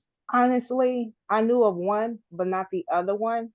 And I found it funny because what the Okay, newspaper well, had, hold on. Can you see these 2 things? I have 2 different, there's 2 articles. The heading of one is jury finds woman guilty of pit bull attack and gun threat, sentenced to probation. The second one is entitled Killeen Woman on Why She Pulled Gun. He told me he was going to dog. Those are the 2 articles and the headings of the 2 articles. These 2 articles have been provided to you, correct? through you, yes. And I'm grateful you did send those articles because it helps me with my appeal. Thank you, Mr. Brimhall. You're welcome. I'll offer, so I'll offer both of these articles from the news about your case into evidence. No, I don't see the relevance of offering these in the evidence. I got the conviction. That's what's relevant for the court. I got no proof that this should come in beyond the hearsay based on what. I'm sorry. I'll back it up. What's your hearsay? Your exception to hearsay? Why this should be admitted, Mr. Brimhall? They contain information about the court proceedings that occurred, and I feel like it's important to note that all of the victims testified. It doesn't say what they testified about, other than that they controverted her testimony, and they testified that they were injured by her, either as a result of a gun being waved at them, or in the case of the one individual, a pit bull was sicked on him. I just want that information. I don't know. Good enough, sir. Good enough then. I'll go ahead and ask, are there any objections? And I'll have you mark these as ad items 2 and 3, please. And reduce those to PDFs also. And as well as ad item number 1. And I'll start with you again, Ms. Hubbard. Any objection to ad items 2 or 3? No, Your Honor. All right, then, Ms. Valderas, any objection, ma'am? No objection to either, Judge. Thank you. All right, then. Now, Ms. Belvin, any objection or any legal reason why these should not come into evidence at this time, ma'am? No, sir, like you stated earlier. All right. All right, so 2 and 3 are admitted. You may proceed, Mr. Brimhall. And again, sir, please reduce those to a PDF and have them forwarded with the ad items 1, 2, and 3 on them. Thank you. And Yes, Judge. I'll put in the docket sheet that they are admitted. All right. Okay, I did email them to Belinda, but without a stamp. Do you want me to stamp them and resend them? If you already sent them, I'll just have her put them out and I'll stamp them. Thank you. Thank you, Judge. Ms. Belvin, regarding these reports, your trial occurred earlier this year in May for about 3 or 4 days. Is that right? Correct. Was it 3 days of testimony and 1 day of deliberation? Is that correct? No, sir. It was 1 day of jury selection, 2 days of testimony, and the But the verdict was on a separate day. Is that right or no? no, sir. It was all on the same day. Okay. All right. And the jury only took 1 day to get to their verdict. Is that right? No, they only took a couple hours. They took an hour. No, they took an hour, and then they took Sorry, 5 minutes. Sorry, that my question was confusing. All of the deliberations took place on a singular day, correct? Correct. All right. And they heard from a couple of witnesses, right? They heard from you. You chose to testify, is that right? Correct. And they also heard from the other 3 individuals that were the victims, is that right? Yes, sir. Or of allegedly victims. But yes, sir. And the article talks about the event in question. You had showed up to your stepfather's house and they were there. Is that right? Actually, that's the key piece of evidence. It wasn't my stepfather's house. It was my house as well. Were you on the deed to the property? No, I am actually the heir to the property because my mother died without a will, and me and my brother and my stepfather all own that property. Okay. So is the house in your stepfather's name or do you not know? The house actually is in him and my mother's name. She was on the deed. All right. Have there been any probate actions regarding the house or that property? Or no, that's why I got arrested, because there was no probate action taken. But we all signed for the house to be sold. My stepfather, my brother, and now, at the time of this incident, did you have 2 pit bulls? I did. Do you still have 2 pit bulls? No, sir, I only have 1. What happened? Is it the same? Is that one the same as one of these two? Yes, sir. Okay. Is that the one that Mr. Hatches talked about? Correct. What happened to the other one? The other one, I was incarcerated at the time in jail, and my brother was watching, taking care of my dogs, and apparently my dogs were outside in a kennel, and my dog escaped, and he came in the house because there was a doggy door in the house, and he came in, and two males came be in the same house, and him and the little dog got into it. And my brother's wife at the time was upset that my dog and her dog got into it. My dog had the best of them, and she put him in the to the I'm sorry, I'm having a brain fart. To the dog pound, and they euthanized him. Okay. So when did this occur? This occurred while I was in jail Do you at the recall, time. do you recall what month and year? It was in 2018, I know for sure, and maybe around June, July timeframe. Okay. Which of the two pit bulls attacked the individual? Grandma, what's the relevance, sir?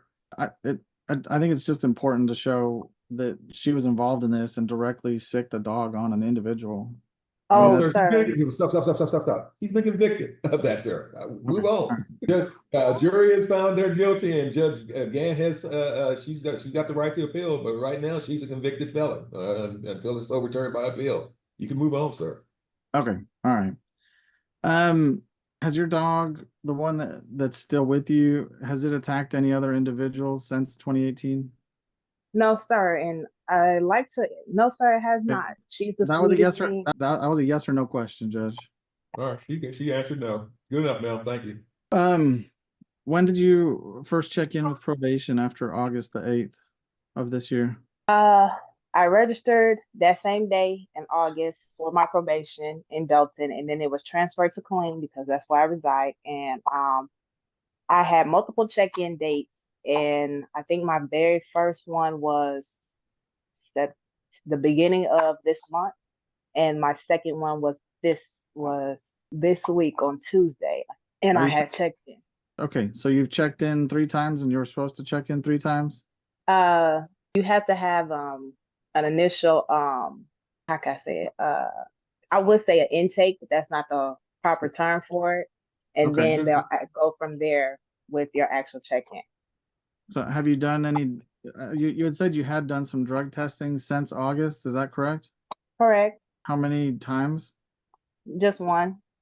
And what kind of drug test was it? A 12 panel, and I passed everything. Was it a UA or a hair follicle? UA. Okay. And do you recall what day it was? I want to say the 23rd. Like just 4 days ago? Is that what you said? Yes, sir. Okay. All right. Are you aware of all of your bond conditions? Bond or probation condition? Oh, sorry, probation conditions. Correct.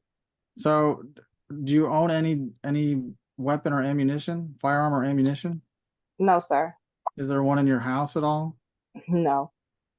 Okay. And you had said earlier that there's someone renting in your house. Who is that individual? Oh Lord, do I have to go there? Yes. Oh Lord. What's his or her name? My name's Portia. And how do you know her? She's the father of my child's wife. Say that again? She's the father of your child's. Of my child's wife. I became a sister wife, Mr. Brimhall. Okay. So, all right. So there's one man and 2 women living in the same house? Yes. Okay. And so you just had a child, and the father of that child is someone else's husband? Is that what you're saying? Yes, sir. Okay. And so is he legally married to you or to the other woman? We're not married at all, but he's legally married to the other woman. Okay. And that other woman is this Portia lady? Yes. Okay. All right. And so is this lady, Portia, is she involved in taking care of King? No, not really. What kind of house is it? Is it a duplex? It's a house. It's a 3-bedroom house. Okay. And so who's in what bedroom? Who's in the master bedroom? I am. And who else? I'm in the master bedroom. The father of my child is sometimes in the master bedroom, and Hezzy has his own room. Well, me, him, and my daughter are in the master bedroom. Hezzy has his own room, and the wife is in another room. Okay, so King, he has his own bedroom? There's no other child? Correct. Okay. Are there any other children that sometimes stay at the residence? No. Does does the father of your child have any other children? Yes, and they're not here. They're in another country. Okay, but they don't come here to visit? No, no. All right, ma'am, real quick, what's the name of the father of the child, or your current child? Francis. What's his last name, please? Atia. All right, is he an American citizen or is he Yes, here sir. on? He's an American citizen. Okay, thank you. You may proceed, Mr. Brimwell. Okay. So it's the 3 adults and your 2 children and nobody else. Is that your testimony? Correct. All right. Regarding the app close messages, there's numerous messages where you use fairly profane language. Is that true or not true? That is true until the judge had put an ad lib, and then there has not. So you recall our temporary hearing from a year or more ago, correct? All right. And so most of the inflammatory language is before that, but there is still quite a bit after that, correct? There is after he asked me for my true opinion from when he got shot, and he asked me, and I sure gave it. Did you basically say he deserved his injuries? Yes, because he has been in illegal activity. He was riding in a bike club, and the bike club has been targeting him for quite some time, hence to why he is now in Dallas. Because before child support was put in place, he used to stay in Killeen and then in Temple. I'm going to object to all that latter half being irrelevant. It's all speculative as well. All right, well, okay. Well, slow down, ma'am. Slow down. Okay.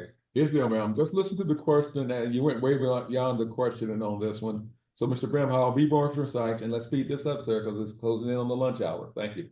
All right. Regarding in these messages, you use the N-word at least 4 times that I can count. It may be more, but is that a word you use frequently? No. Do you use it about when you're talking about Mr. Hatches frequently? Yes. When you're talking to other people, do you use it? No. Just when you're talking about Mr. Hatches? Well, I'll take that back.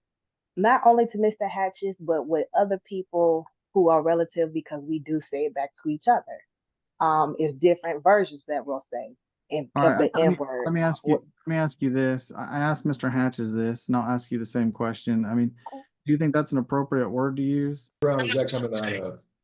Whose background is it? All right, go ahead. Okay, go on. And my question was, do you feel like that's an appropriate word to use? In which term is being used? What? What was your response? In which term is being used? If the N-word with the A at the end versus the discolor of is 2 different versions that I do use. And which term is being used? Okay. Do you think either are appropriate in 2024? Oh, in 2024. In our current day and age, that's appropriate to call somebody those words? Yes or no? Just yes or no? Yes. Okay. You also, I mean, in these messages, you insult his intelligence, you insult his attorney, you insinuate he's sleeping with his attorney on multiple occasions. You say very derogatory things about her as well. Are all of these things you would take back, or do you stand by them? I stand by them because in the end, I know Mr. Hatches, he does sleep around. I know his attorney was emailing me. Do you feel like? Can I finish, Mr. Brimhall? It's not relevant. No. Whatever she's saying is not relevant. Stop. Okay. All right. So Brimhall, end this line of questioning and let's move on, sir. Thank you. Okay. All right. Do you have any intention to harm Mr. Hatches? No. I let him do it for himself. Okay. But you have told him he can go, and you have threatened him on numerous occasions? Correct? I haven't threatened him, but yes, he can. If he wants to put himself there, he can. It won't hurt. Not me. It may hurt his child, but those are decisions in his lifestyle. There's nothing I can do about that. Do you recall sending a message on September 17th of 2022 where you tell him quote, I truly hope you have a nice life insurance policy with Hezekiah being a beneficiary. Yes, I did. Yeah, and he's 20. Type that, type brass. Did you say that? Yes, I did. So do you understand that sounds like a threat to most neutral observers? Well, if you think it's a threat, that's on you. But Were you because of, intending, like I were you said, his intending, when you, Hey, when Miss you Grandma, said Miss that? Grandma, let her answer. Stop. Let her answer. Let her answer. Make it fast, ma'am. Go ahead and answer the question. yes, sir. Yes, if it seemed like a threat, you could take it, but it wasn't because of his lifestyle that he occurred, that he put me, his son, and himself in danger. Okay, so were you intending to threaten him by saying you're, No, I did not. what were you intending when you sent that? Well, when I have been informed that people were looking for him and that they wanted to hurt him, that was basically, you in trouble. You're in trouble. Whatever he caused, whatever he did, they're looking for him. Okay. All these messages here with colorful language, do you think they're helpful messages to send? I do, because he has to Okay, understand that hold what on. That was a yes or no question. So you said I do. My next question is, if he sent you the same kind of messages, how would you respond? Mr. Hatches is not bold enough to send him to me, but he'll have other people Okay, send him that to me. what I Okay, asked you. okay, here we go. We're gonna stop. You got 1 minute to wrap this up, sir. I'm gonna give the state their opportunity. You got 1 minute, sir. Wrap it up. All right. Regarding, you had testified earlier about traffic. You understand Dallas has 9 times more people than Mr. Waco? Grandma, let's move on. Let's move on. That's not relevant. That's not relevant. It's I-35. It could be 4 hours in one spot and 30 minutes in another. Let's not go down that path. I went to school north of Dallas. I've been on that highway my entire life, so it is what it is. I know. I'm just trying Waco to. no longer has the problem with the construction. It's just everybody's pretty much equal, and it may or may not take someone hours. So let's not even talk about traffic. It's just not relevant. Move on. Okay. All right. No, I'm just trying to draw a contrast between the two. That's all. Yeah, I know, but I've come out of All right. Dallas. Say that again. I'm sorry. My baby is cooing. I couldn't hear Yeah, you. I Say hear that her. again. Are you in Killeen? You live in Killeen, Yes, correct? sir. All right, Yes, thank you. sir. All right, thank you. You may proceed, Mr. Bremo. Okay. Regarding the exchanges that were testified to, do you feel like you've been difficult in making sure those get done at all? Do you take any responsibility for how those have happened? For him to visit? For the whole exchange, meeting at the location, being there on time, making him wait, etc. I don't choose to make him wait, Mr. Brimhall. And I do take part in that because that I am driving, but and I'll take account for my tardiness, but it's not in my control. Okay, so when he tells you he's leaving Dallas, do you leave Colleen right away? Yes, sir, I do. And if there's traffic backed up in Temple, and then I hit traffic again in Waco, and there could be an accident that I'm waiting on, or there's construction, there's nothing I can do. Right. Unless I take another route and go around it, then that's going to take me longer. Have you ever texted him that you were waiting in traffic? I have before, and then as the judge stated, I need to not do that. Get over and stop and text him because I shouldn't be taking driving. That's what I'm asking you. Did you pull over and send any message when I'm in traffic? I have. Can you point to it in the app close record? I think she's making No longer it up. your witness, Mr. Bremo. No longer your witness, sir. It's a quarter till, Mr. Bremo. I'm sorry. I'm not trying to. We've been over this. We've been over know. this already. Under direct exam, now you're I've heard enough of this stuff, okay? This is not, I'm not doing anything new. So it's no longer your witness. I'm stopping you at this point. Ms. Hubbard, your witness. Thank you. Thank you, Your Honor. Ms. Belvin, how many dogs do you have in the house right now? Just one. And do you keep any other dogs that are not in the house, like say in an outdoor kennel? No, ma'am. Okay. And obviously, congratulations, you have a new baby. Do you have any other children other than your new baby and King? No, ma'am. Okay. Are you planning on going back to work anytime soon? I do cosmetology. I need to finish my certification, so hopefully I can go to work in a salon setting if possible, or just work for myself. Do you do any cosmetology right now, like doing like hair braids or anything at Yes, your home? ma'am. Yes, ma'am. Okay. How often do you usually braid hair? Not often, maybe maybe 2 or 3 times a month. Okay. And do you charge for those settings? A couple of them I have, and then the other one, no, because we kind of do it as a mutual exchange for uh babysitting my child. Okay. So, I guess what's your normal cost if you do charge? I'm sorry, but it depends on the hair, braids, and the style. So it varies. So if it's like uh regular cornrows with your hair, $40 to $50, depending if it's male or female. And then braids with adding hair will go to $60 to $80. And crochets are 40, box braids are 80. How long have you been doing braiding, off and on for the months? I finished and completed school in, oh Lord, what I say, April, May, I completed school before I gave birth, and then I stopped after I gave birth, and then I just recently started picking it back up. Okay. So are you saying I I guess just clarify for me. You went to college cosmetology school and you did graduate, you finished? Yes, ma'am. Okay. Wait, was that this year? Yes, ma'am. You said May of this year? Yes, ma'am. Okay. And you still need to finish a certification? Correct. Okay. And after that certification, you can work in a salon. Is that the goal? Yes, ma'am. Okay. And you don't currently possess like a cosmetology or barber's license, correct? No, ma'am. Correct. Okay. Is there anything else you're doing on the side for money right now? No. Okay. As far as your child, I'm gonna call him King just because that's how it's listed in our system, so apologize. How does King have insurance right now? He's under Medicaid. Okay. Superior. All right. And Your Honor, I did forget to ask Mr. Hatches this, so I may need to recall him, but Ms. Belvin, in the past, there's been a flag on this case that says that there could be some issues if your address or phone number were to be included in this order. Are you asking the court today to keep your address or phone number withheld? Yes, ma'am. Okay. Does Mr. Hatches know where you live? No, ma'am. Okay.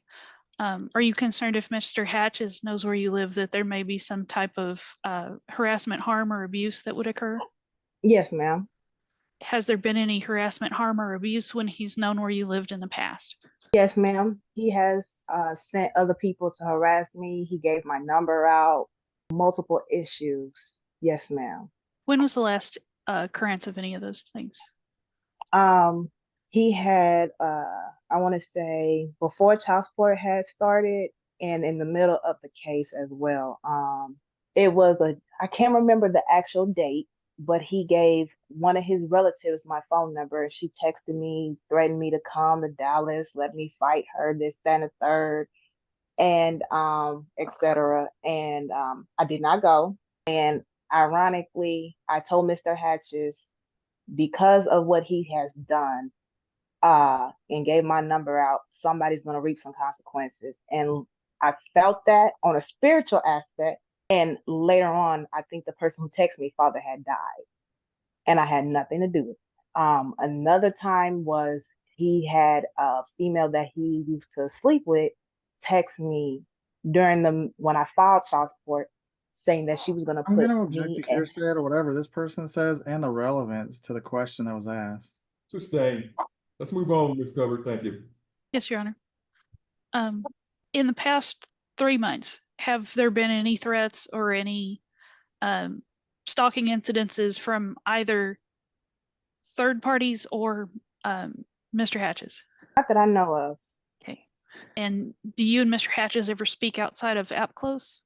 No, ma'am. Okay. As far as pickup and drop off, have there ever been any incidences that occur when you're there, like words exchanged or threats made? No, ma'am. The only thing is when you talk about our son, how he's grown, how much he's grown, of things like that. Not our son most of the time, and my son be like, "I'm ready to go. Let's go." Okay. I pass witness, Your Honor. All right then, ma'am, what are you looking at going back or trying to get that certification that you spoke of?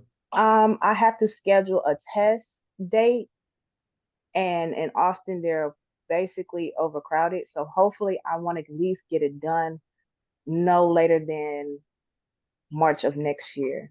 How often do they do those test dates, ma'am? I'm not too sure. I don't want to lie about it. I'm not too sure, but I know that they were backed up in Austin. So if I had to take a quick one, I would have to go out of the from Austin. I would probably have to go to Houston or Dallas or those type of areas. All right, thank you. All right, thank you very much. Anything on recross at this time, Ms. Valderas?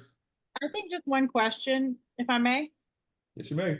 Miss Belvin, you mentioned that Portia pays rent. Can you tell us how much she pays per month? Is that relevant? Because I'm not Yes, the ma'am. homeowner. Yes, ma'am. Yes, ma'am. It's relevant. Sorry, it is. Sorry. If you make an objection, well, it's relevant. Yes, it's relevant to know what monies you do have coming in one way or the other, ma'am. Well, I'm that's sorry. wait. I don't I'm gonna know, help you Your out Honor. financially, so it is relevant. So you need that. No, I'm not too sure because that's really not an agreement between me and her. That's between her and her husband. That's why when you ask me, I just can't really tell you because I don't know what agreement they have. Okay, so her husband owns the house that you live in? Yes, And how much rent do you pay? 300. And are you certain that he charges her rent, or you just referred to her as a renter, just as a colloquialism?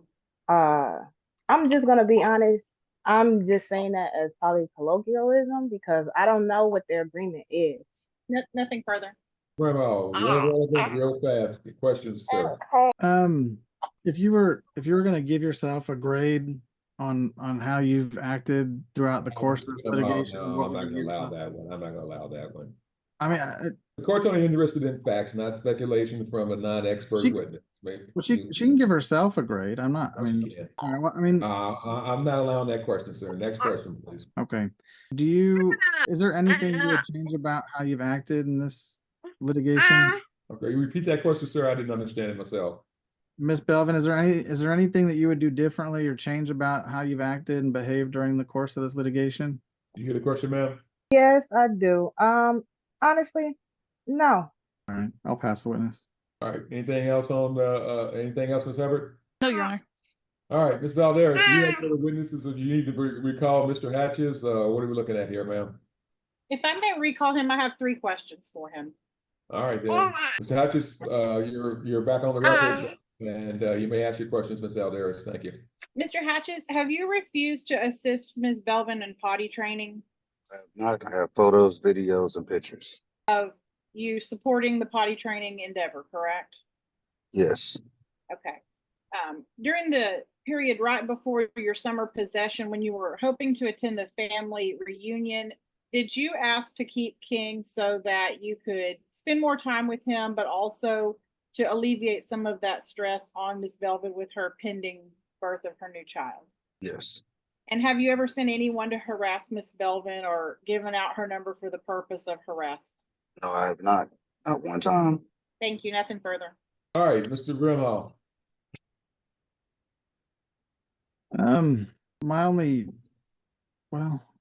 My question, do you recall any communication from Miss Belvin about her having difficulty in traffic or being in traffic?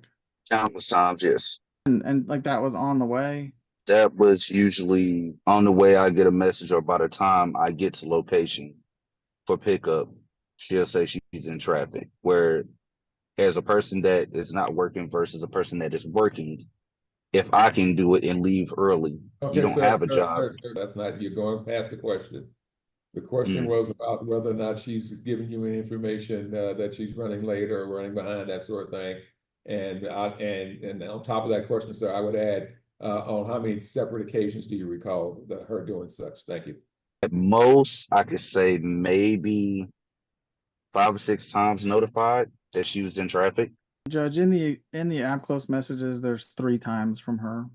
Okay, like I said, that's in the record, so if I choose to read the whole thing, I will. But for right Okay. now, I don't think it's 75 pages, right? Well, only, Judge, only about 50 of it are messages. The back are all the photos that they texted to each other. All right, good enough. But I would encourage the court to read, I mean, unless the court wants to view they're mostly pictures of the child in question, which are all fine. There is one kind of gruesome picture, like was talked Yeah, about. yeah, I know. But yeah, because that's been testified to. But right now, he's still your witness, Mr. Brimhall. Questions? Okay. Mr. Hatches, do you feel like you have, in your statements and the messages to the other party, do you feel like you have been, how do you feel like your messages have been received? Or how do you, I guess I'm not asking a very good question. Yeah, that sounds like a lot. That question sounds like you asking for some speculation on his part, or these parts are not expert witnesses, so they can't. I know. They can't Let me, testify like that. Thank you. regarding your messages, do you think you've done a good job sending messages back and forth about your child? Yes. Okay, and do you feel like you've been patient with some of the things that you've received from her? I have been. Okay. And for all the time she's name called you and said this, that, and the other, have you done the same for her? Have you used the N word or called her a B or anything like that? No, I have not. Okay. When the child's with you, do you say anything negative about her to the child? No, I did not. All right. I did have a question on the insurance. You said it was about 500 and some odd a month. Is that 543. is that per paycheck or per month? No, that's a month. That's per month. Are you paid once per month or twice per month? I'm paid twice a month. That's just the overall total for the month. Okay, so that's the amount times 2 or whatever for 2 paychecks? Yeah. Yes. Okay. And it covers, who does it cover? It covers you and who else? That covers me. That covers him and me. And then I still got to add my daughter to it. So for right now, that insurance just covers King and you. Yes. All right. When you add your daughter, do you expect the cost to go up, or is it a situation where it doesn't matter how many children you have, the cost is the same? It's not gonna be dependent until she's once she turns 18, so it's not gonna really make a big difference. Maybe $20 more in anything. Okay. All right. And I don't recall, did you say you have dental insurance as well? That's the one I'm waiting for the approval for the dental, and I know we have vision. I just haven't signed up for it. Okay. All right. All right. That's all I had about the finances.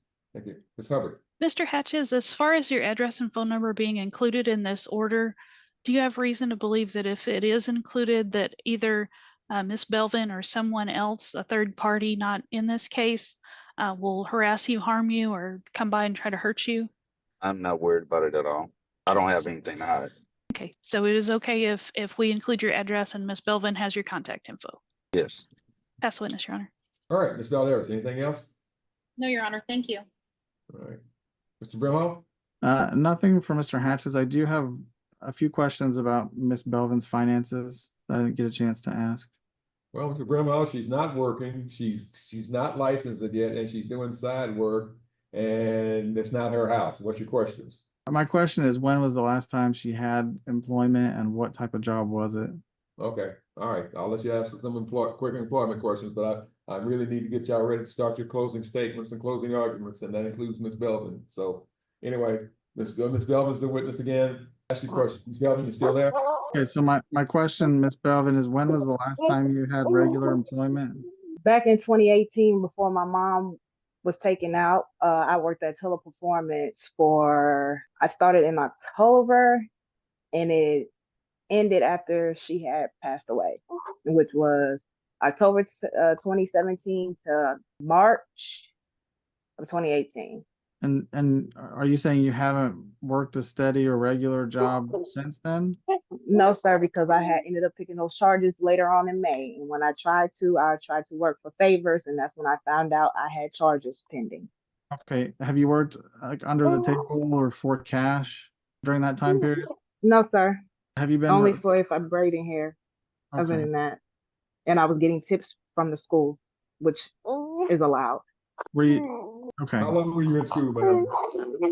I was in school this is 2024. I started in June. I started in June of 2023 and I finished in May of 2024. It goes for 9 months. All right, thank you. And okay, and have you already attempted to take the cosmetology license exam or whatever is needed to get?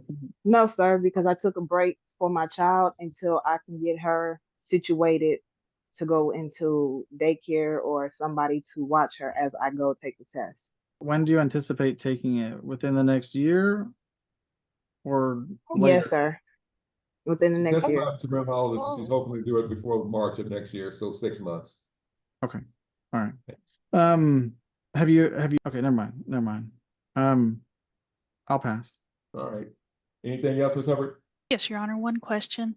Ms. Belvin, Mr. Hatches has requested that his last name be included in King Hezekiah's name. Do you have a preference? Do you want it just Hatches? Or, yeah, do you want it just Hatches or do you want hyphenated with one of your last names? I want it hyphenated. How would you like the child's name to be? Belvin Hatches or Stewart, whatever name he wants to use. It'll be Stewart. And Said Stewart, like Stewart. ARD. Just a second, I gotta take a call. Hold on, sorry. All right, sorry about that. Trying to get a new pickup. So yeah, gotta talk to finance people. Thank you. Anyway, we're still on the record. You may proceed at this time, Ms. Hubbard. Sorry about that. Your Honor, I don't have any more questions for Miss Belvin, but I do have a follow-up question for Mr. Hatches now. About that name thing. Okay, all right. What's okay? Yeah, go ahead. Do you want Miss Valadares to have a chance to redirect as well? Yes, I'm sorry. We got out of order with Mr. Brimhall, and yeah, I'm sorry. Miss Valadares, any other questions of Miss John Baptiste Belvin? No, Judge, I'm good. Thank you. All right. I'm sorry, Ms. Hubbard. You can call both of them as witnesses, or one of them as the witnesses at this time. It's your call at this time. I'm calling next witness. Your Honor, I'd like to recall Mr. Hatches. Sir, why do you want Hezekiah to have a last name that does not match yours currently? Because my original last name is hyphenated, Hatches and Stewart. My mother's name is Hatches, my father's name is Stewart. Okay, so this would be a current legal name you have. We just didn't have you listed as Hatches - Stewart. That's correct. I pass a witness, Your Honor. All right, folks, let's go ahead and get closings. Is there any, I'm sorry, any other, I know there shouldn't be, but at this time, are there any other witnesses there are going to be called by anyone? Thank you. Mr. Bramwell, you're muted. Sorry, I have a follow-up question on his name, just quickly. Is your last name currently Hatches-Stewart, or was it previously Hatches-Stewart? It has changed back and forth. When I got in the military, it was hyphenated, and then they dropped the Stewart, and I carried Hatches. So now on my driver's license, it just says Hatches, but my full social says Hatches Stewart. Okay, all right. Was there an order that changed it? It was when I got in the military. Yeah, I had to change it because they wouldn't allow it. It was too long on my name tape, so I just dropped it. Yeah, the Army doesn't like that. You don't know the name tag is that offers a target for somebody, Mr. Bramhall. Okay, it's that big. All right. Okay. All right. Okay. All right. That's it. I just had. Okay, that's good. All right. At this time, I'm going to go ahead and let Miss John Baptiste. Man, you got too many names. John Baptiste Belvin. Ma'am, is there anything else that you, before we do closing statements, is there anything else you think I need to know, or any information as far as testimony that you want to give at this time that didn't come out already?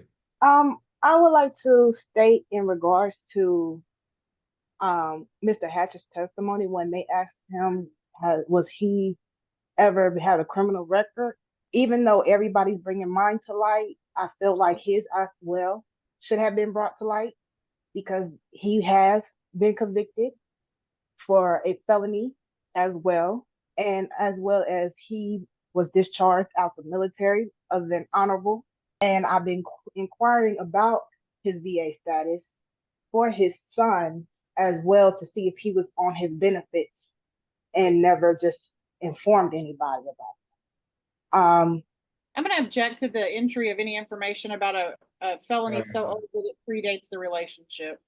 All right, and here's the deal, ma'am. You can't testify to something someone else has told you. You can only testify to what you're an eyewitness to, as far as that information is concerned, or that Mr.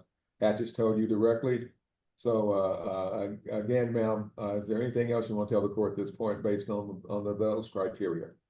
Oh, I'm sorry, Your Honor. I didn't know that because I do have the Colleen, Daily Herald report about him being arrested for it, as well as I do have some of the public records of him in court as well. And I have submitted some evidence to Mr. Brimhall on my behalf that he never established. And I do also want to go over the protective order, in which that protective order, when we went to court, I was not found family violent because I was not ordered family violence classes. As to when Mr. Hatches, he actually filed it and he was under the influence of alcohol. I do have a statement from a relative about how he is an alcoholic as well. Ma'am. Okay, ma'am. Again, you cannot introduce statements from third parties. That's hearsay. Sorry. Well, I do have a picture of him with a beer bottle in his hand as well, sir. Well, yes, ma'am. But that proves he had a beer bottle in his hand. If you have that picture, that's fine. But that's all it proves, ma'am. Well, I understand, but I used to deal with this man and he really is an alcoholic. And if I need to call a witness who has been around us as well and seen him drinking back to back, if I would be allowed to, they would come and testify on that behalf too. Even when I picked my son up the last time, Mr. Hatches was driving under the influence with my child. And what did you do about that, ma'am? Honestly, Your Honor, I couldn't even get his license plate and information down in time. And I did not call the police as I should have because he was already gone. He took off before I can get that information. Okay. All right. Anything else, ma'am? And also in regards to my case, yes, I have been found convicted. 2 of the charges were dropped. And I am on probation for 5 years. I do have an appeal and I'm waiting upon it. I am in therapy and I'm under MHMR. I have all that in play, as well as I'm also taking parenting classes to help involve myself so I could be a better mom for my child. I do not believe Mr. Hatcher should have sole custody of my child at all. I've been there since birth. Mr. Hatches could not be there for birth because I spoke with his doctor in regards to the protective order. He said if there's one in play, he cannot show up. I have not kept Mr. Hatches from his child even before child support was in play. And I do have pictures of that as well, of him and his father at my aunt's house, visiting my son. And also, I want to counter that incident of his birthday where he was supposed to, child support was not in place and he was attempting to take my child so he could have full custody instead of letting the court handle it. And he never showed up to the birthday party. He tried to lure me to allow him to have my son so he would not bring him back. And my aunt did intervene. Oh, I'm sorry. And my aunt did intervene and say, no, sir, until child support is in effect, you cannot take him because we was not sure if he was going to give him back. I do believe that Mr. Hatches has left my son unattended with his father. Okay, Who does stop. Okay, did you witness what you're getting ready to tell the court? No, sir. All right, you can't tell the court that, ma'am. You're speculating. Sorry. Thank you, Judge. I was gonna make the objection. Thank you, Judge. Okay, again, she's got a right to give the court her take on everything. But again, ma'am, it's got to be what you're an eyewitness to, okay? And it's not what your aunt saw. It's not what someone else told you. It's only what you are an eyewitness to when you're dealing with specifics like that. Thank you. Yes, sir. And if I could be honest, as an eyewitness, yes, Mr. Hatches is an alcoholic. I could be eyewitness to that as myself. Okay.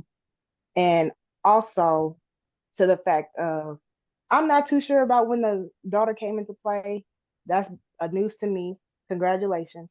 But I also would state that Mr. Hatch is taking my son to different events where it needs water.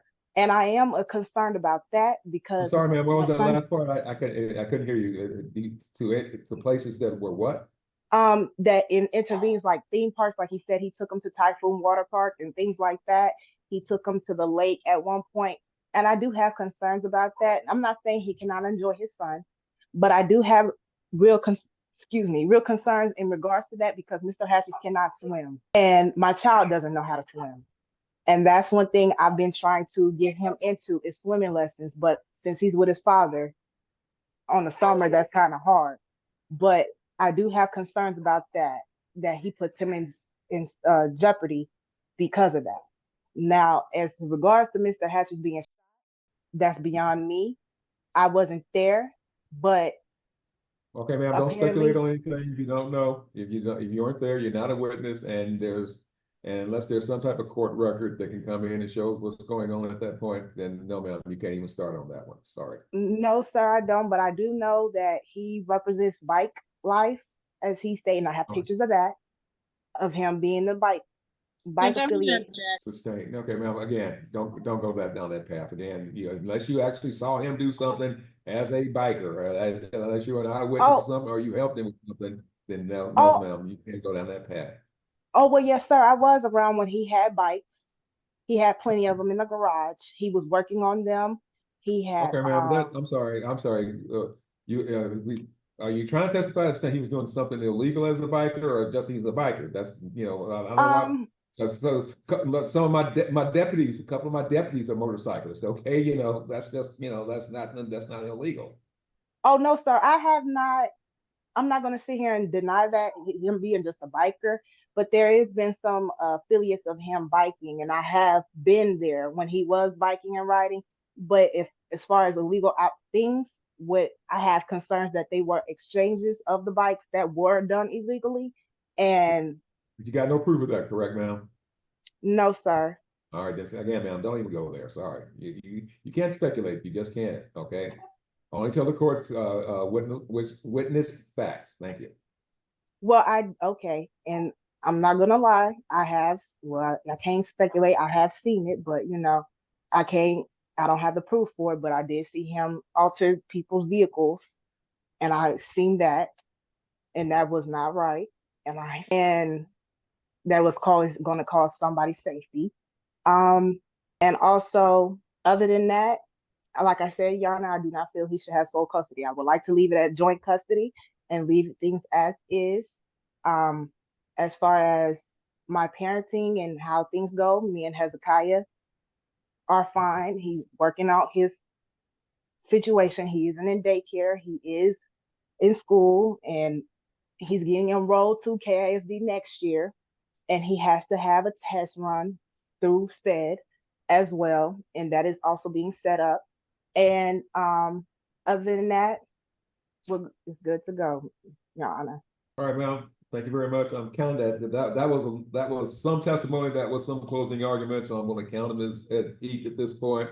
But this time I'm gonna go ahead and let the attorneys make their closing statements, and I'm just gonna give y'all a few minutes here because I got to get back. My car person's calling me back here in a few, so at 12:30. So let's go ahead and I'll go ahead and take closing statements at this time, closing arguments. Thank you. And I'll start with you, Ms. Valderas, then go to Mr. Brimhall, and then to Ms. Hubbard. Thank you.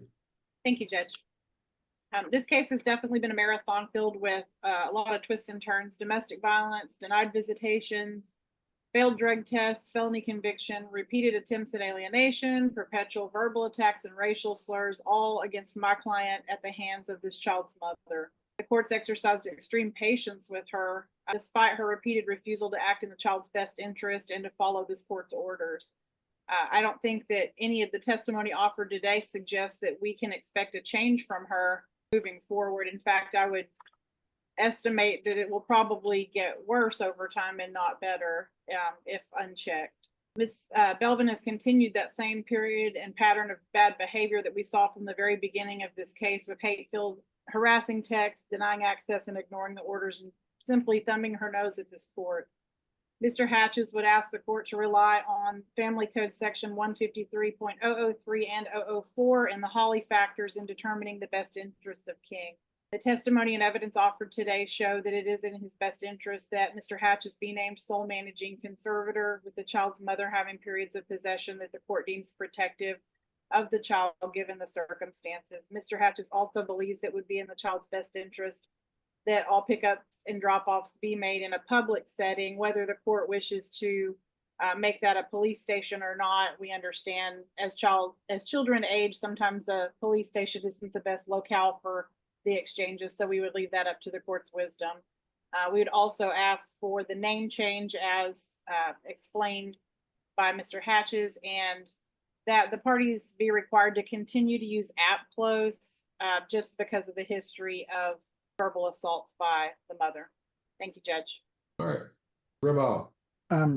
Judge, in this case, again, I'm going to echo what Ms. Valladares has said already.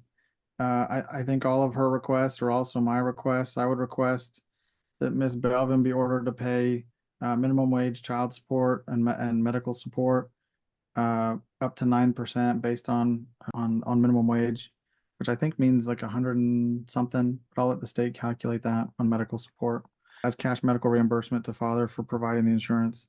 Regarding the use of app close, to the party's credit, they have used it and they definitely should 100% be ordered to keep using it forever, unless the program shuts down for some reason, in which case they should be ordered to use a different program, but they definitely need to use that.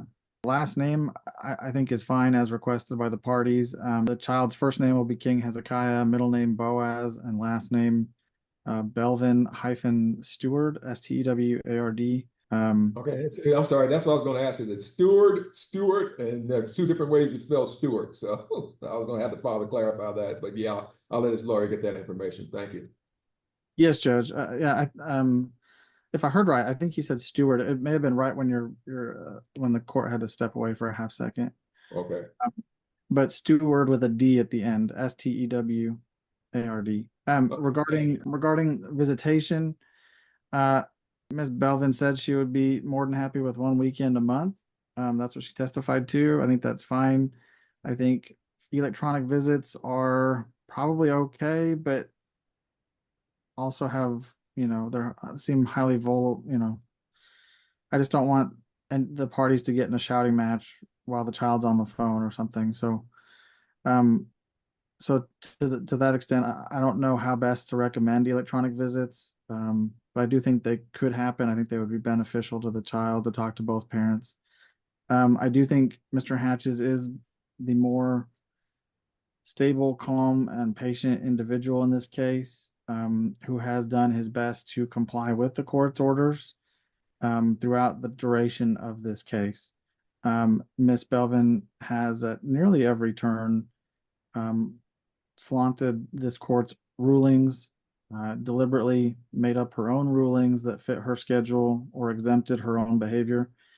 The app close messages, I think you'll find, are going to be quite revealing of her state of mind regarding what she thinks should happen and shouldn't happen. I think Mr. Hatches is far better equipped to comply with the court's orders and ensure that they're being followed. And so because of all of those factors, because she has failed a drug test during the duration of this case, because she has been convicted of a violent felony during the duration of this case, and because she takes zero accountability for her actions and says, in fact, that she would do and say all of the things again in the same way, I think Mr. Hatches should be named the individual to decide the residence of the child. That residence should be restricted to Bell County and Dallas County and the surrounding counties, to those two counties.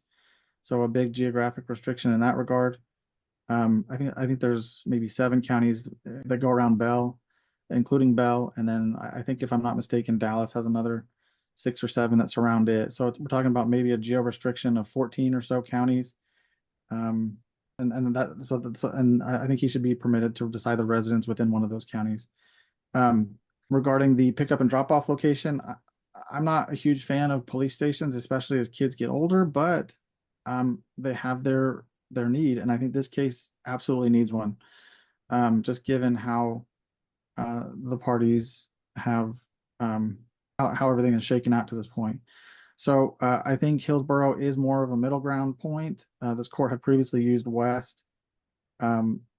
This court, I'm positive, is aware of the difference between Dallas and Waco and their population size and the amount of traffic between each. I find a number of Miss Belvin's statements during her testimony just highly incredible. I've driven between here and Waco myself. Let's move on. Let's wrap this one All up, sir. All right. Thank you. I mean, to that extent, these parties should have been able to get to the place on time, and only one party did, and that was the party that had a job and had to travel the farther distance. That party being the father. I think he should be rewarded for his efforts, including the efforts where he was driven there and not able to retrieve the child. There are numerous messages, at least 2 in the app close records, that would indicate she intentionally did not bring the child, and then there's even more where she was late. So those should all issue to his benefit, and she should not get credit for doing the right thing, even if she was doing it an hour and a half late. Now, regarding the issue of retroactive child support, which I think is the last issue, my request would be that it be denied completely. And that's all. All right. Ms. Hubbard. Your Honor, the state doesn't have any opinion regarding conservatorship or possession or access, so I'll leave that to the other attorneys. The state did calculate guideline support for both parents. So if Ms. Belvin was ordered to pay child support, guideline support would be $191 based on minimum wage with one child in, one child out. Medical support, I can't use the full 9% because she has another child, so it's 4.5%, so it'd be $57. And I believe Mr. Hatches did agree to continue providing the insurance even if she couldn't supplement the entire amount. Dental support would be $9. Again, the 1.5% divided in half since there's 2 children. If Mr. Hatches continues to pay child support, I believe the correct guideline child support giving him credit for half of the insurance costs because he testified that he and his child are on it. So total insurance costs, medical and dental, would be $287.75, giving credit for that amount each month, giving him credit for one child in, one child out. Child support in that case would be $610. And the state has no position on retroactive support. So we're not asking that it be included in any ruling above what Mr. Brimhall has already stated. All right, thank you everybody very much. Folks, I want to review the app close information. Like I said, it's 75 pages, only 40 of it's lit, but it's really small print. It's going to take, it's still take a little while for the court review all that, but I want to see what these parties were saying to each other, see who was doing what as far as one thing or the other. And I want to go ahead and make a reset this for ruling. I've already got 2 things on October the 2nd. Okay, no, I don't. Wait Judge, a second. I'll be here next week on the 2nd, as the state well knows. I have about, I think, 3 other cases next week or more. Okay. So to that extent, I have no problem being here on the 2nd or the 1st. I'm sorry, I meant the 1st. I got 2 things already. I'm sorry. You're here on the 2nd on the Zoom, I'm here on hybrid docket. So, Judge, I'm here on the 1st on a number of cases, and the 2nd also on a number. I'll be there both days, so we can add this one on if the court would like, or we can move it to a different day. It doesn't. I'm open to whatever the court wants. All right, let's see. That one's at 10:45. This one's at I think 30. So. I think I have your 10:15 and 10:30 on the 1st. Oh, okay. But both of those should be less than 10 minutes each. All right then. So I got the 10. That one's at 10:15. The other one's at 10:30. So I'm gonna move this one to 10:45.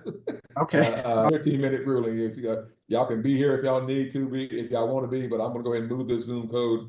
And I'll go ahead and make it 11 o'clock just in case something wrong with those others. But I'm gonna go ahead and make this a separate Zoom code so you don't have to move in on the Zoom. But I'm going to move this to 11 a.m. on the 1st, so I can have a chance to review all this information and review the information that was sent that was in the app close. So anyway, folks, thank you all very much, and the court will have its ruling on the 1st day of October. Thank you. Thank you, Judge. Thank you very much. All right, and again, y'all, it's the same Zoom code, Ms. John Baptiste Belvin, so you can, and Mr. Hatches Stewart, and y'all can show up also on that time frame to hear the ruling. Thank you. Thank you, Your Honor. Thank you. Everybody's free to go. Everybody have a good weekend. Thank you.